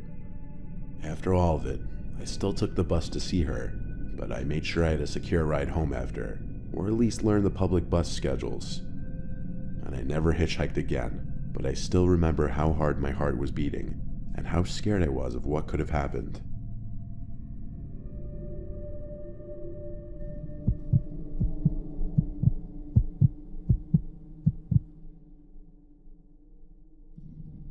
When I was 12, I had what I believe was the last sleepover of my life. It was at my friend Nick's grandma's house. She had a very old-fashioned house that, looking back at now, kind of gives me the creeps thinking about. I had been over to it a couple times, but never slept over. His grandma had a spare bedroom with 2 twin beds, which is why it seemed perfect for a sleepover. There was also this park connected to the backyard where we played hide and seek during the day. As it got darker out, his grandma called us back inside for dinner. She made linguine and clam sauce. We begged her to let us go back outside after eating to play flashlight tag in the dark. She eventually allowed it. Since her backyard basically connects to the park, with the only barrier being a bunch of trees and no fence, the game area ranged from the backyard to a certain point in the park, past the trees. We started the game with it being my turn as the seeker. Basically, I just had to find Nick and aim my flashlight at him, and that would be considered catching him. I counted down from 30 to give him time to hide. Then I left his grandma's house through the back door to begin looking. I checked some of the obvious immediate hiding spots, like under the tables, behind the chairs, by the shed. It seemed the backyard was clear so far. I heard cracks coming from the direction of the trees in the front of the park. I shined my light over into the woods, revealing someone tall, covered from head to toe in what appeared to be a giant sheet. As my light lit up the figure, they turned to face me. I could tell because I could see 2 eye holes and a small mouth hole. What in the world was I looking at? I called out Nick's name, asking if that was him, though I didn't have any idea where he could have gotten that sheet all of a sudden. I didn't have too much time to wonder about that though, because Nick came out of the trees yelling at me to run inside the house. Whoever was under that sheet wasn't Nick. We rushed to tell his grandma, whose response was to lock all the doors. She comforted us, telling us we're safe inside. However, later that night, when the 2 of us were in the spare bedroom downstairs, both in our respective beds, laying awake at like midnight just talking, We heard a couple thumps coming from upstairs. We looked at each other and wondered if that could be his grandma, whose bedroom was upstairs after all. We figured that's what it probably was, forgot about it, and eventually fell asleep. The next morning, Nick's grandma knocked on the guest bedroom door and came in. It was like 8 in the morning, and she was asking us which of us opened the window in the other spare bedroom upstairs and let all the cold air in. We said neither of us, but she didn't believe us. So she had us follow her up to the bedroom. She seemed quite angry. She pointed at the wide open window. Still, we said neither of us did it. Then she went to the bed and asked, "What's this?" as she picked up a dirty-looking crumpled up sheet thrown on the bed. She smelt it and was taken aback by its apparently horrible smell. I said, "Wait," and asked her to lay the sheet flat on the bed. She did so, and that's when I saw the 3 holes in the sheet, the eye holes and the mouth hole. That's when Nick and I knew and told her about the person in the trees under the sheet. She immediately had us leave the house with her to go next door, where she called the police. When the police showed up, 2 of them searched the house while my grandma stayed out front with a 3rd police officer. There was nobody found inside the house, but the method of entry was very easy to figure out. Whoever it was jumped off a railing in the backyard onto the awning, where they were able to easily open the window and climb in. Nothing appeared to be stolen or broken. Thank God I didn't have to stay there another night, nor did Nick. In fact, his parents had his grandma stay with them for a few days just in case. I think the scariest part would be worrying that whoever it was never left the house, and that the police might have overlooked their hiding spot.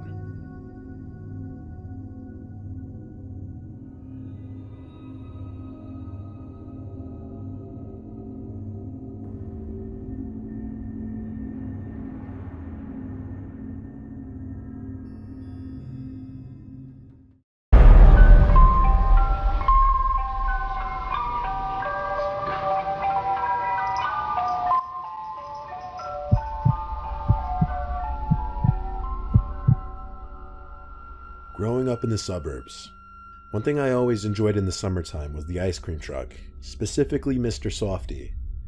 As a very little kid, anytime I'd hear the song of the Mr. Softy truck echoing through the streets, I'd beg my mom for a few dollars and run outside to wave down the truck. I remember one of the first times I was ever left home alone. I was, I think, 7 years old. My mom was away somewhere and my dad was off that day. He apparently entrusted me to be home alone for a few minutes while he ran to the store. He was definitely the less responsible parent. I was in the living room watching SpongeBob, I'm pretty sure, when I heard the familiar sound of the Mr. Softy tune outside. I rushed to the kitchen and climbed onto a chair to reach the little basket on the ledge that usually had stray dollars and coins inside. I grabbed a dollar bill and some coins. I couldn't tell you the exact amount, obviously. I ran outside to the street and waved the truck down just in time. It pulled over, and the oldish man came to the window asking what I wanted. When I asked for a specialty cone, he told me I was a little short with the money I had. I believe I told him I didn't have any more money because my parents weren't home. I distinctly remember him asking me, "You're home alone?" as if he were confirming it. I said yes, and he started acting all friendly and understanding. He told me to come into the truck so that I could make my own ice cream cone. I stepped into the truck, and the man went and shut the door. He told me to help myself to whatever ice cream I wanted. He said he was going to show me how to be an ice cream man, and he went to the driver's seat of the truck and started driving us somewhere. My young, innocent self thought this was all super exciting as I was pouring soft serve ice cream into a cone. But I finished that cone and then started wondering where we were going, as we had been driving for a while. I went to the front of the truck to ask him, and he asked me in a more stern voice than he'd been speaking in to please go stay in the back of the truck. I listened to him. My appetite for more ice cream was suddenly gone as I got more uncomfortable. We went from a busy main road to a quiet residential road. At some point, I noticed the ice cream truck's music wasn't playing, and he was driving rather fast. The truck finally stopped in front of some abandoned-looking building, and he asked me to come follow him outside to the building. But not before we heard a tapping on the door of the truck. I heard a familiar, concerned voice yelling through the crack of the door. The man opened the door, and my neighbor Margie walked into the truck. She saw me and came to grab me by the arm and pull me out of the truck. She told me to wait in her car while she ran back to yell at the man. I was extremely confused at first. The man in the ice cream truck sped off down the street. This was a time before cell phones. She couldn't just call 911 right away. She ran to the nearest house. At first I was confused, but obviously I know now she was asking for the owner's phone. She called 911, and I'm sure she reported the suspicious ice cream truck and attempted kidnapping. I don't remember the rest, except telling Margie my story, her driving me home to be greeted by my dad and cop cars, and then being told to go inside after telling a couple police officers what happened. The exact ice cream truck was found. I'm not sure how they did it. Maybe by investigating street camera footage and getting the plate number. I was made to confirm the driver was in fact the man who took me into the truck. He was sentenced to prison. That's all my parents told me. I don't think they know his name. Either that or they didn't want to give it to me. Definitely not a memory I like thinking back on.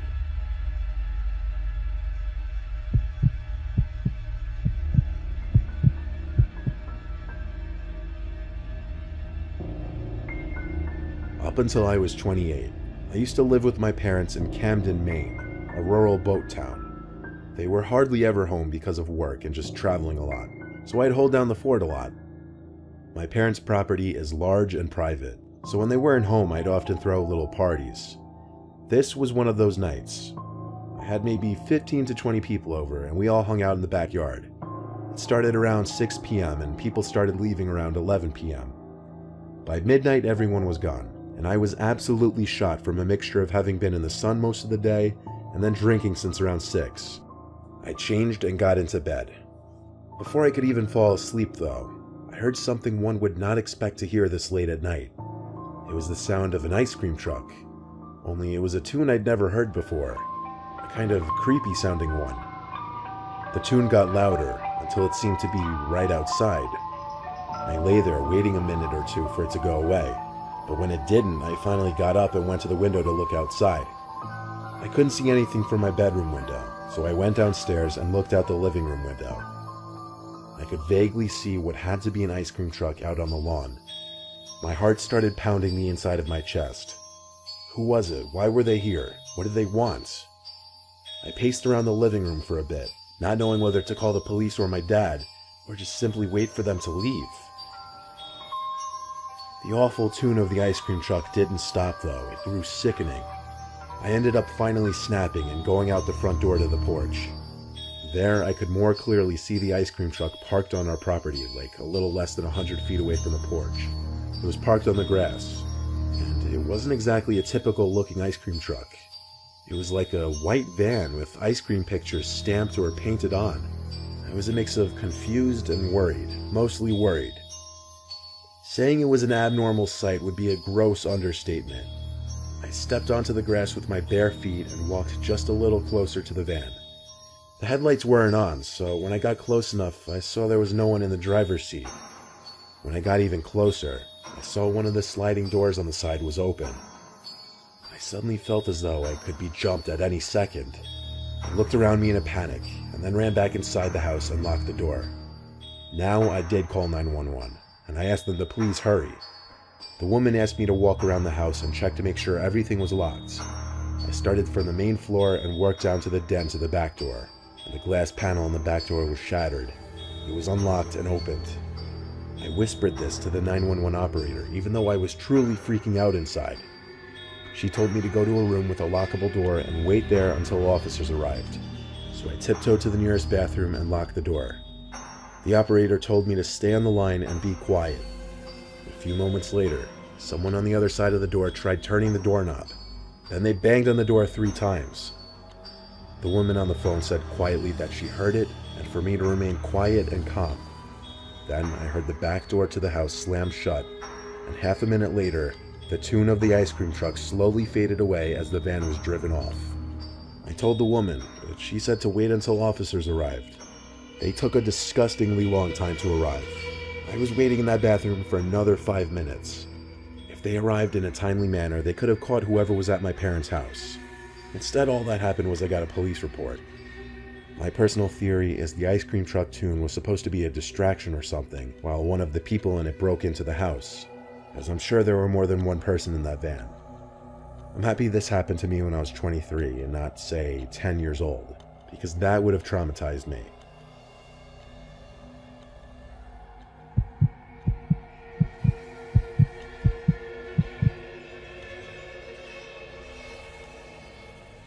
This happened a long time ago. I was in the 6th grade.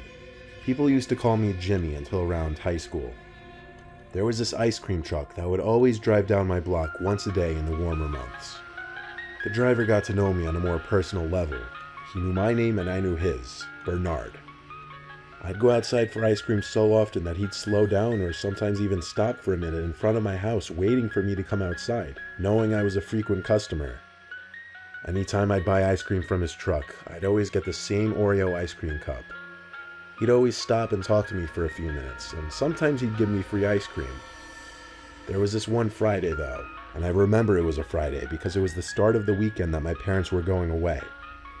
On this Friday, Bernard once again passed my house, and it was one of the days that I went outside to buy from him.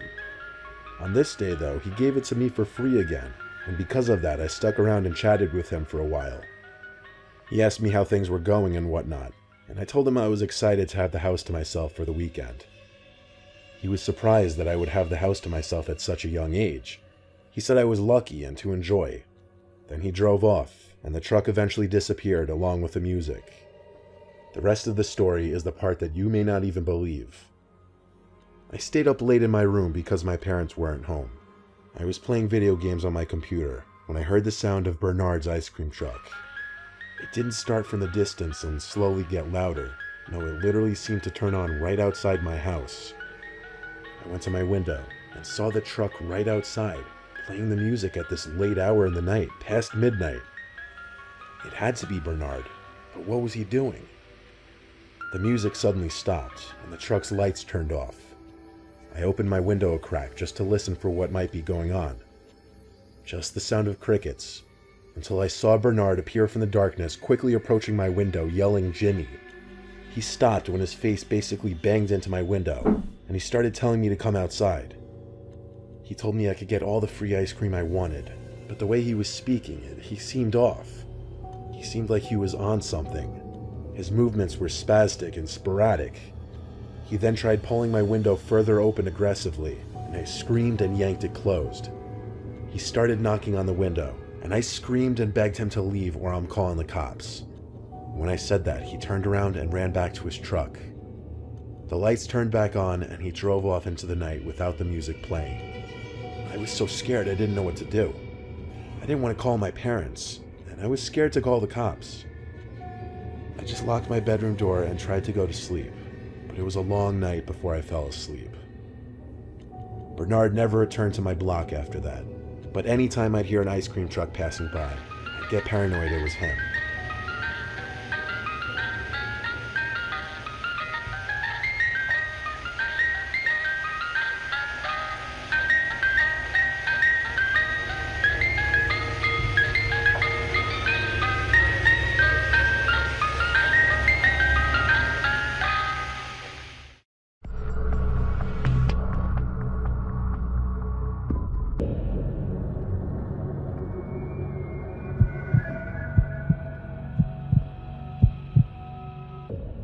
Back when I was 17, my friend told me about this deep web drug website called Dream Market. It was where he bought things like weed and Adderall. He had what he referred to as a trusted dealer, whose information he sent me to buy from. I don't condone doing anything like this. I was simply just young and stupid. I thought buying Adderall would help me with my senior projects. Anyway, I went about doing that. However, this purchase made me intrigued to continue browsing Dream Market and seeing what else one could buy. And I saw this range from counterfeit bills to real guns. This got me more intrigued to view more of the deep web. I found some link somewhere on Dream Market that led to, I guess, what was a drug chat room, because it was just a lot of people seemingly advertising the drugs they were selling and their rates. I found it interesting. Some people would post random .onion links, and I clicked on one. It brought me to a black page with the title Home Base at top in large text. Underneath were a bunch of other random links. I clicked on a bunch of them. Most never loaded, probably being dead links. A couple loaded. One was another chat room. This one didn't have a title. There were like 3 usernames signed into the room, all random looking, just like the assortment of random letters I inputted just because I didn't care. The chat's previous history showed a few people were talking in another language, then another guy was typing in English. That guy was still in the chat room, and actually, before I typed anything, he typed yo directed at me. I typed yo back. He said, "What you looking for?" I typed back, "I don't know, LOL." He asked how I found that link, and I told him just from some site called Home Base. I asked if he had any cool links, as it was my first time on the deep web. He types back LOL, then sent a link. He didn't say anything else. I clicked the link, and it took a little while to load the page. It loaded the black background first, then a little text box near the bottom, and the last thing that loaded was a video. At first I thought it was like a pausable video, but it looked to be some kind of live streaming video. The video was black and white, and it was of a dark room with some mannequin-looking thing sitting in a wooden chair. There was this grainy effect to the footage that made it feel more surreal and unnerving. I genuinely couldn't tell if I was watching a live video or not. Then, as if it were some kind of movie jump scare, what I thought was a mannequin in that chair suddenly jumped up and sprinted towards the camera, and a loud, staticky screaming sound accompanied it. The apparent porcelain mask that the person was wearing was so close up on the camera at that point that all I could see was black. I went back to the chat and asked that guy what the hell this was. He replied, "Just keep watching, LOL," and then he left the chat. I went back to the other tab, and the video or live stream window was gone. It was now just a blank screen with a text box on the bottom. The text box didn't let me type anything though. My Tor browser window suddenly closed without my doing. Then a deep, raspy voice was coming from my speakers. It was someone obviously trying to disguise their voice. The voice said my first name and claimed they had all my files. Then the webcam window popped up and I saw my face on the screen. I turned off my laptop and went to the Geek Squad at Best Buy where I bought the computer. The guy I spoke to's guess was that he was able to somehow get the basic info off my computer, like my account name. He recommended I factory reset the computer. He helped me with the process. I didn't have anything I was worried about losing on there anyway. It was a relatively new computer. If you're ever on the deep web, I heavily recommend using some kind of VPN, even for the alleged safe websites.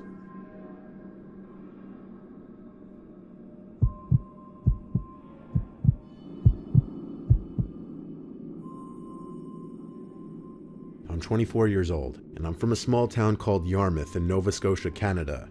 I keep my social circle very small, just my few friends and my coworkers really. I mention that as a point in saying I don't really know anyone who would be out to get me in any way. I browse Reddit a lot in my free time. I'm an active poster. There was this one night when I pulled up Reddit on my browser out of boredom that I had a new message. Not unusual, as I'd have people messaging me in reference to my posts quite often. It was a message request from some random account, a now deleted username. The message said, "Check your email, your spam folder specifically." I replied back, "Huh? Why, who's this?" In the meantime, I opened up my Gmail and went to the spam folder. There was one email that stuck out from the rest, titled in all caps, "I know who you are." I opened the email and it was basically a paragraph full of my personal information, including my full name, my Reddit password, my home address, along with threats. Basically, whoever sent the email was asking for a one-time payment of $5,000 through Bitcoin to a specific Bitcoin wallet address. My heart was basically in my throat. I had that terrible feeling of helplessness and like the entire world was collapsing in on me. The first thing I did was cover my webcam with a piece of tape. Secondly, I went back to Reddit to see if the user ever answered my message. They did not. I went to report the account on Reddit as quick as I could, as if that would even do anything though. I replied to the email, copy-pasting the exact message I sent to the Reddit account, asking who this was, how they got that information, and if this was a prank. I got an email back around 5 minutes later, in all capitals, saying, "No, it's not a prank, we have all your information, including where you live, so your best course of action is to do as we say and you'll never hear from us again." Obviously, I was not going to shell out $5,000, I don't even make a lot of money to begin with. I contacted all of my friends asking if it was any of them, like begging them to just come forward now before I'd call the police.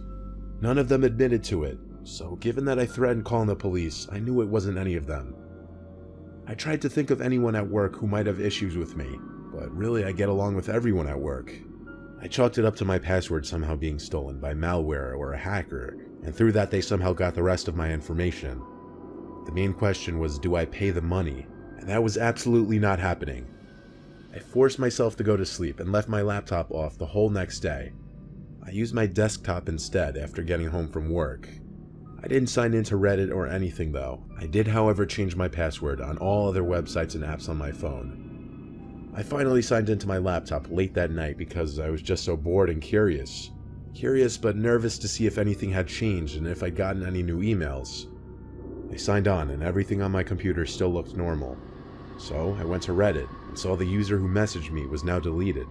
So I went to a subreddit which talked about computer hackers and scams and such, and I posted my experience. At some point, I noticed the taskbar at the bottom of the screen turned darker. Curious, I minimized all my windows, and my desktop wallpaper was different. I knew right away what it was though. I recognized the outside of my bedroom window. The white frame of the outside windowsill was in the picture, and the flash of the camera also caught me laying in my bed sleeping. Some seconds later, a pop-up window appeared along with the Windows error sound. Inside the pop-up error window was a message saying the word pay with a winking face following it. I closed my laptop screen and forced the computer off by holding the power button. I also pulled my blinds down and called my parents. It was still early enough to do so. I told my dad over the phone that some hacker had my info, and he came right over with his truck to help me load any valuables I could think of into his truck to stay with them for a while.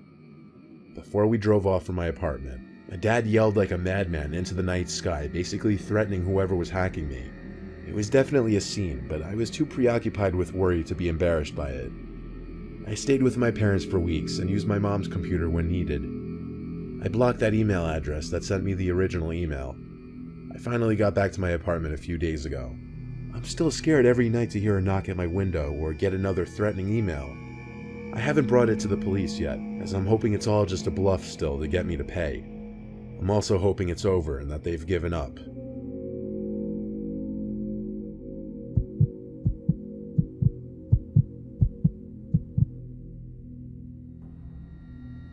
My name is Miranda, I'm 25.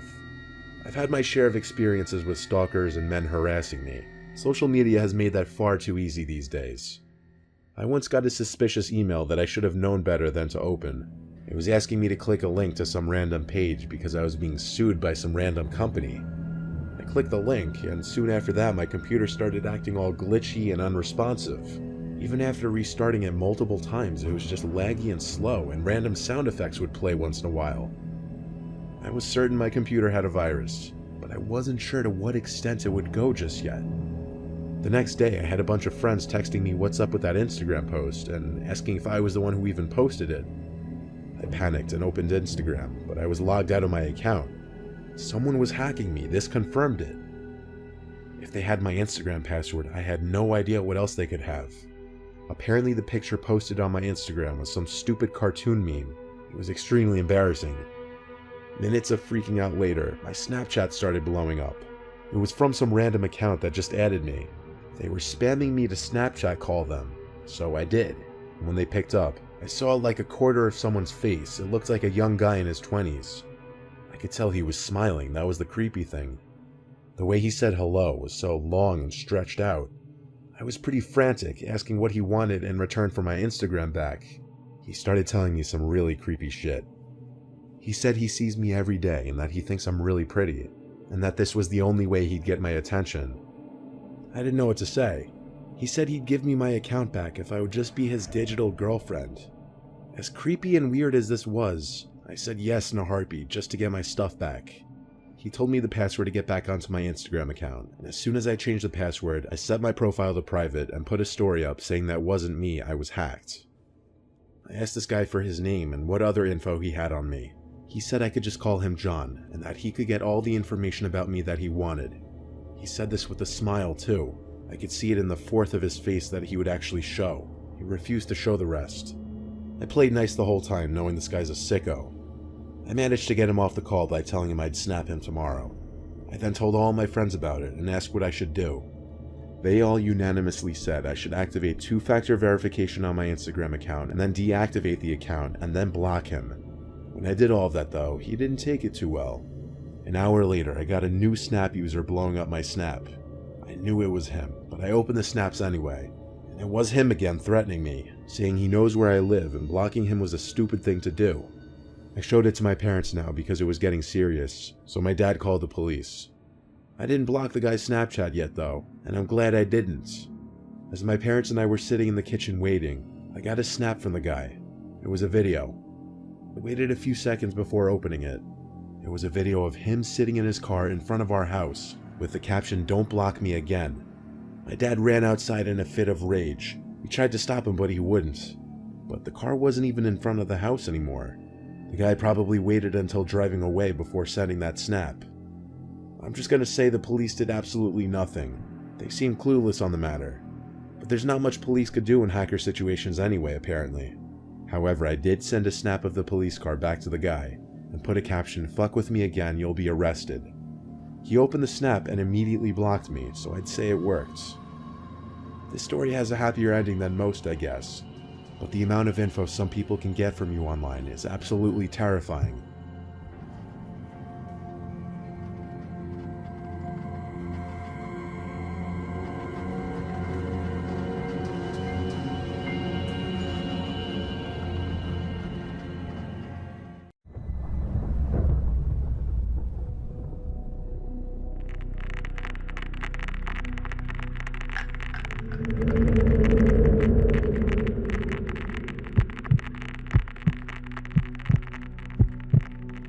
This happened 2 years ago on Halloween of 2023. I'm a 25-year-old male, but at the time of this story, I was 22. I had a long day of work due to a festival we had where we had parents bring their kids to the center for various activities, such as many different competitive games, a costume contest, trivia for candy, and a kids vs. parents dodgeball game. Overall, it was a very fun time, but it was definitely tiring. For context, I'm a community worker, so doing community events is pretty much what I do on a normal basis, but it's also draining if that makes sense.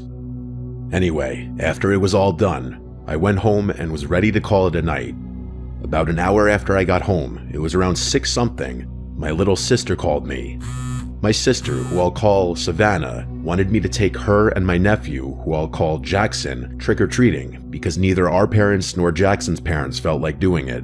And as it usually goes, it fell on me to be the cool big brother to step in and make it happen. Savannah was 15 and Jackson was 11. Even though I wasn't feeling it at all, I got up, threw some clothes on, and headed to my parents' house to pick them up. Once I got there, I asked if they were ready, but Savannah was still finalizing her costume. She was dressed up as Raven from Teen Titans. She even had the white makeup on to give that ghostly appearance Raven usually has. Jackson was dressed as Sub-Zero from Mortal Kombat. Once Savannah was done, we got in the car and were on our way. I took them to a pretty busy neighborhood to make sure they got as much candy as possible. Upon arrival, we started going from house to house. Everyone we ran into was friendly and had plenty of treats to hand out. There was even one house where an older man gave them each a hot dog and a soda. He said every year for Halloween he doesn't hand out candy. He grills food instead because he'd rather give kids something with protein since it's good for the body. Honestly, we probably need more people like that. We passed a lot of other kids, and some gave compliments to Savannah and Jackson's costumes. I also saw some really cool costumes myself. Everyone in the area seemed to go all out. When we hit the last house for the night, we started walking back to the car. It was about a 10-minute walk since we had gone pretty far down the neighborhood. The neighborhood was less active now, and there weren't as many people out and about.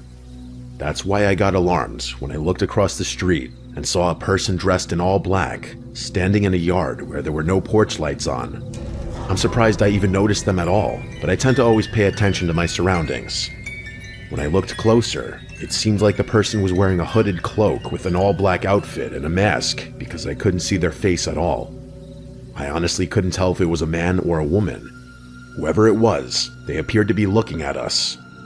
I told Savannah and Jackson to stay close to me and said, "There's a suspicious person across the yard. Look, but don't stare."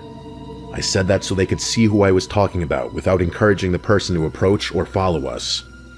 Jackson laughed and thought it was just someone trying to scare people walking by. Savannah, though, looked noticeably worried. Now, just to add some context, I was carrying a backpack with a Glock inside, and Savannah knew this. so when I told them to stay close, she probably realized I was being serious. Jackson was clueless. He's too young for me to tell him that I carry a real gun. As we were walking away, it looked like that person was still watching us, even though it was hard to tell in the dark. We were getting closer to the car when I suddenly heard heavy footsteps behind us, like boots hitting the concrete. I turned around and saw that same person again.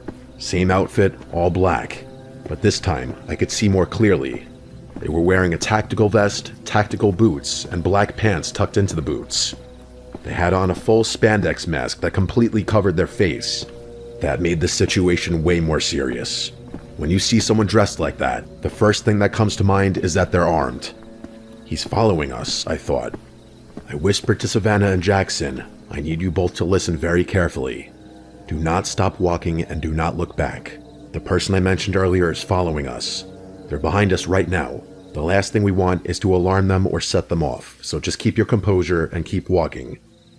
I mainly looked at Jackson when saying this because he's younger and might not fully understand how serious this was. Savannah understood completely. We kept walking and did occasional glances behind us. The person stayed the same distance away, but was still following. When we got to the car, they were still coming our way. That's when I decided to make a bold move. I pulled out my Glock and pointed it at the person. I asked why they're following us. The person raised their hands, as if they didn't expect me to do that, then slowly removed their mask. It was a woman, and she looked to be in her 30s. She took her mask off but didn't answer my question. She just stared at me blankly. I asked again, still pointing the gun, "Why are you following us?" What she said next made no sense. In an almost robotic tone, she said, "I'm an undercover cop. I was told there was a break-in, so I came to check it out. That's why I was standing outside that house. But when you looked at me funny, I assumed you were the one who did it. So it would be wise to lower that weapon, or I could have you arrested for threatening an officer of the law." I hesitated, but then lowered my gun. What else was I supposed to do? I didn't want to risk an arrest or ruin the kid's night, but her story didn't make any sense. She claimed she got word of a break-in, so why would she just stand outside facing away from the house? How did me looking at her funny make her think I was the one who did it? Why would I break into a house and then casually walk through the neighborhood? And why was she wearing a hooded cloak? All these questions were racing through my mind, so I asked her, "If you're undercover, why are you in tactical gear? Wouldn't that kind of give away that you're law enforcement? And what's the point of the cloak?" She didn't answer. She just stared at me again, but this time her expression changed. There was something malicious in her eyes, like she was irritated that I didn't believe her and was deciding what to do next. Jackson and Savannah stayed completely quiet through all of this. Then she smiled this creepy, unsettling smile and said, "If you didn't have that gun, this night would have ended a hell of a lot different for you." Right as she finished saying that, I noticed 4 figures suddenly emerge from between the houses, walking toward us. All of them were wearing tactical gear, but without the cloak. I instantly told Savannah and Jackson to get in the car, keeping my eyes on the woman and the figures. Once I saw they were in, I got into and drove off. As I was leaving, the woman was still standing there smiling. The others, 3 men and 1 woman, were not smiling. They had blank, emotionless faces, like they didn't even have souls. It's hard to explain. The whole car ride back was silent. I'm sure the kids were in shock just like I was. I dropped them off, made sure they got in safely, then went home to process everything that happened. The thing I couldn't shake off was why they targeted us. The neighborhood was full of people walking around, so why us? I wish I could say it ended there, but it didn't. A few days later, I got a text from an unknown number. It was just a photo, no words. The picture was of my car, taken in the parking lot of my apartment complex. I contacted the police and told them everything that happened on Halloween night. They took the report, but they couldn't investigate unless a direct threat was made. Typical. Out of curiosity, and maybe stupidity, I went back to that same house where I first saw that woman. I knocked on the door, and a man in his 40s answered. I asked if they'd experienced a break-in on Halloween night. He looked confused and said no. He said he went to bed early because he had work the next morning and didn't notice anything strange. I told him what I saw, and he had no idea what I was talking about. I thanked him for his time and left. At that point, I already knew the undercover cop story was fake, but I wanted to do my own little investigation just to make sense of it. Whoever that woman and those people were somehow knew my phone number and where I lived. It makes me wonder, was that not a random encounter after all? Were they watching me for a while? Were they planning something that night, and my being armed threw them off? All those thoughts messed me up and made me feel paranoid for a long time. I had to go to therapy and install a Ring camera at my front door just to feel safe again. In case you're wondering, I haven't been contacted by any unknown numbers since. Nothing else has happened since that picture. 2 years later, I still think back on that night. Writing this out helps me a lot, and I'm trying to fully move on from it. But if there's one thing I want people to take away from this, it's to always watch your surroundings. You never know who might be watching you. It's easy to get caught up in something dangerous just for existing, so always stay safe and protected, because I can say with full confidence that being armed that night probably saved our lives.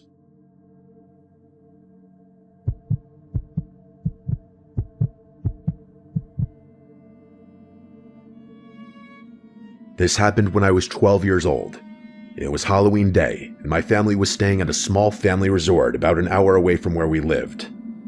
My parents wanted to do something different that year instead of just walking around our neighborhood for trick-or-treating. The resort was holding a Halloween celebration that weekend with a bunch of activities, games, and even a haunted hayride. It wasn't a big place.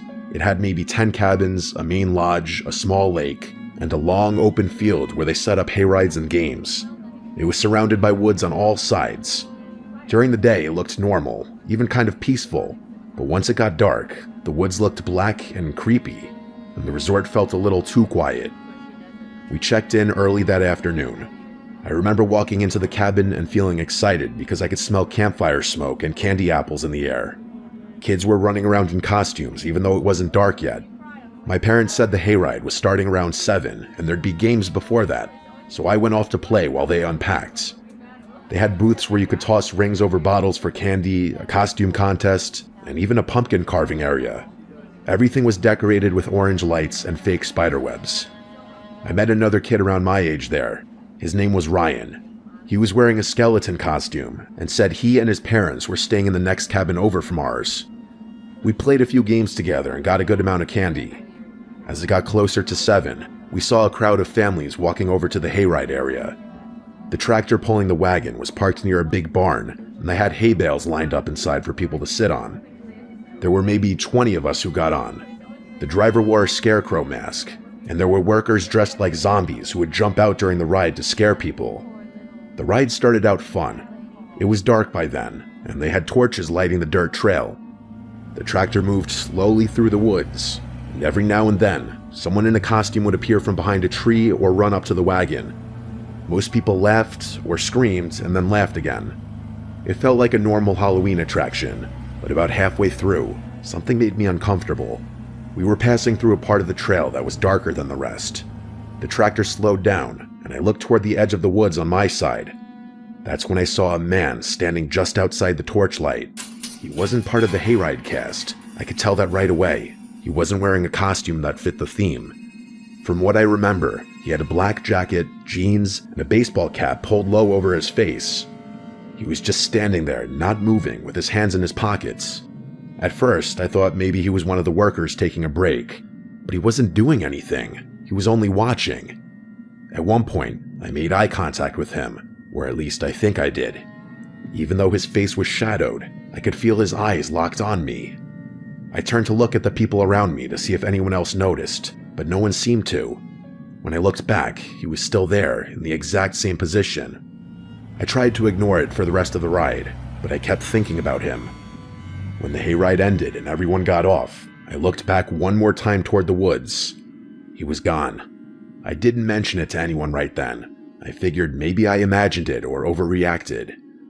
We went back to the lodge where they had more games and food. My parents sat by a bonfire while Ryan and I went around collecting candy. Everything seemed normal again. About an hour later, I saw him again. Ryan and I were standing near the snack table when I noticed someone off to the side of the crowd. It was the same man. He wasn't close, maybe 30 feet away, but he was standing near the tree line, watching again. There were a lot of people around, so it felt strange that he'd just be standing there alone. I remember my stomach tightening when I realized he was looking in my direction. I tried to get a better look at his face, but it was hard because of the lighting. I could make out a short beard, and I think his hat had some kind of logo on it. I nudged Ryan and told him about the guy. Ryan looked over and said, "Maybe he's one of the workers." I said, "He's not. He was in the woods during the hayride." Ryan shrugged and said, "Maybe he's a dad." I wanted to believe that, but he wasn't talking to anyone, just standing there. A few minutes later, when I looked back again, he was gone. Around 9 o'clock, if I had to guess, most of the little kids had gone back to their cabins. The event was winding down, but Ryan and I still had energy. We decided to walk around the resort before going in. There was a trail behind the cabins that led into the woods. Ryan said we should go a little way in to do something scary for Halloween before the night ended. I didn't want to go too far, but we had flashlights and I didn't want to look like a coward. So we walked down the dirt path together, laughing and daring each other to keep going. The farther we went, the quieter it got. The sounds from the resort faded until it was just the crunching of our shoes on the path.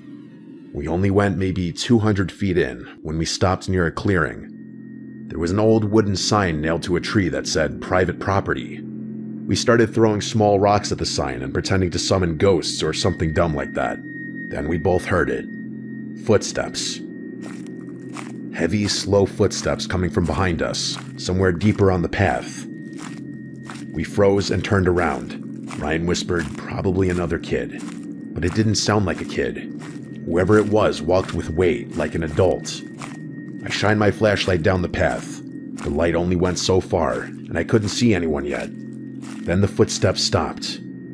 For a few seconds, it was completely silent. Then a voice spoke. It said, "Hey there, boys." It was a man's voice, calm but somehow intimidating. Ryan looked at me, and I think he realized the same thing I did. It was the man from the hayride.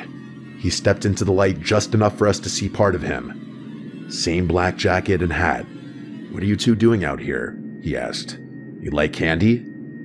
Neither of us said anything. He pulled something out of his pocket and held it up. I could see the orange wrapper. It was a Reese's cup. "I got a bunch more of these in my cabin," he said. "Come on, I'll give you some." Ryan took a step back. I remember his face going pale. The man took a few steps closer and then said, "You don't have to be scared. It's Halloween, I'm just giving candy out. I saw you boys on the hayride earlier." When he said that, my stomach basically dropped. I grabbed Ryan's arm and whispered, "Run." We both turned and sprinted down the path toward the resort. I could hear him behind us for a second. His footsteps were pounding hard as he started to chase. I didn't dare look back. My heart was beating so hard it hurt. The path seemed longer than before. When we reached the edge of the woods, I could finally see the lights from the resort again. I yelled for help as we ran out of the trees and back toward the crowd near the bonfire. A few adults turned toward us, startled. We didn't stop until we got right up to the people. I turned around, expecting to see the man behind us, but he wasn't there. The path was empty. My parents came over right away, asking what happened. I told them everything, about the man watching me on the hayride, seeing him near the trees, and then following us into the woods. Ryan confirmed it all.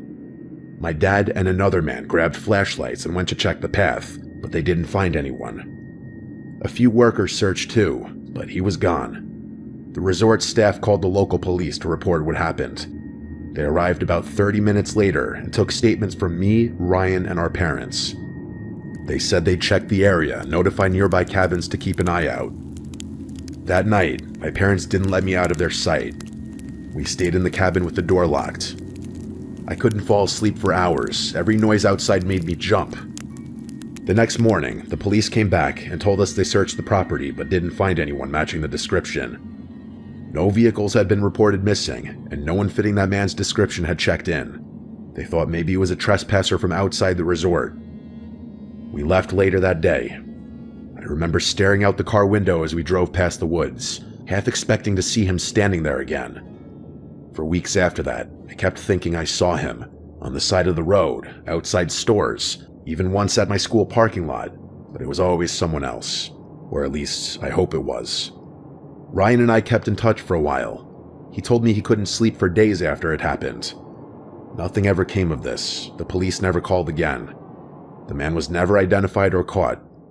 Now I'm older, and when I think about that night, what scares me isn't what he did, it's what he could have done. If we had believed him for even a second, if we had walked toward him instead of running, I don't think I'd be here to tell this story. And every Halloween since then, whenever I see someone standing alone at the edge of a crowd, I always think of that man. Sometimes people who look like they're part of the fun are watching for a different reason.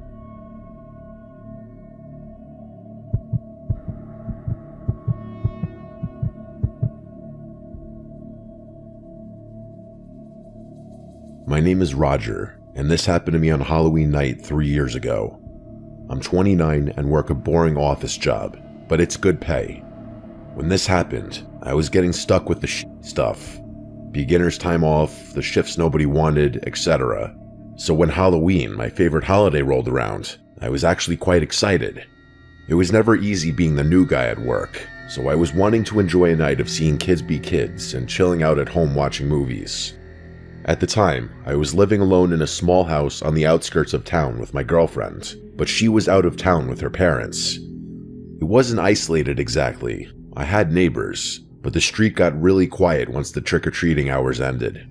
The families in the area usually shut their lights off around 9 p.m. Since I didn't have kids, I just handed out candy until the crowd died down. On several past Halloweens, before I got my own place, I was quite used to the occasional ding-dong ditch prank. That's why there is a trick and treat here and there.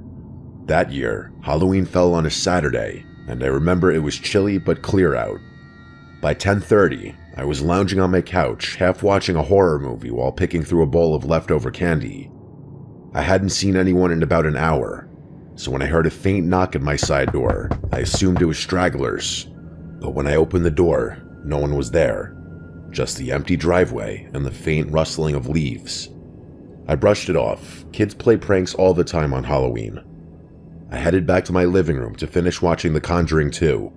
15 minutes later, I heard the same sound again, only this time it was coming from the back door, the one that led to the small deck. That set off alarms in my head because nobody used that entrance. I froze in the living room, listening. The TV was off now, and I could hear it clearly. The metal rattle of the back doorknob being tested, slowly and cautiously. Whoever was trying my door was either checking if it was locked cautiously or believed it was unlocked and trying to be quiet. I crept into the kitchen, staying low, and that's when I saw him through the window. A man was crouched down near the door, wearing dark clothes and a cheap, cracked Halloween mask pushed up on top of his head. In his hand, he held a crowbar. He wasn't trying to hide. He was deliberate and calm, like he knew I was inside and didn't care. I backed away quietly and grabbed my phone, whispering to 911 what was happening. The operator told me to stay on the line, lock myself somewhere safe, and not to engage. I didn't want to make noise by slamming the doors upstairs, so I stayed crouched at the top of the steps, clutching a kitchen knife, whispering updates. I peeked down and saw the man move away from the back door. That's when I heard the faint pop of a window screen being pried off. He was at the basement window now. I whispered to the dispatcher, "He's at the basement." My voice was shaking. She told me officers were already on their way. Then came the worst moment. I heard glass crack. He was breaking the window. My blood ran cold, and it wasn't just a smash and grab. He knew I was there, and most burglars typically don't try to enter a home where they know someone's still inside. Minutes felt like hours. The dispatcher kept me talking quietly to make sure I was still okay. I heard footsteps crunching outside. The man was circling the house again. Then, headlights swept across the blinds. Relief flooded me as flashing red and blue lights pulled up in front. The man bolted. I watched him sprint across my yard, but he didn't get far. The officers tackled him just past my driveway. I didn't even realize I was shaking until I saw one of the cops leading him back in cuffs. That's when I saw what he'd been carrying: the crowbar, duct tape, and zip ties stuffed in his bag. This wasn't a burglar looking for valuables. This guy had a plan, and it was something far worse. The police told me he had a long record of breaking into homes, and that he was suspected in some other cases where people had gone missing. To this day, I hate being home alone on Halloween. It's supposed to be about scares and fun, but whenever I hear footsteps or knocking outside at night, I can't help but remember everything about this night The part that chills me the most is if the police had been just 5 minutes later, I might not be here to tell the story. The police later followed up weeks later. They told me what they found in his backpack. He had a Colt .45 handgun, several kitchen knives, and rope.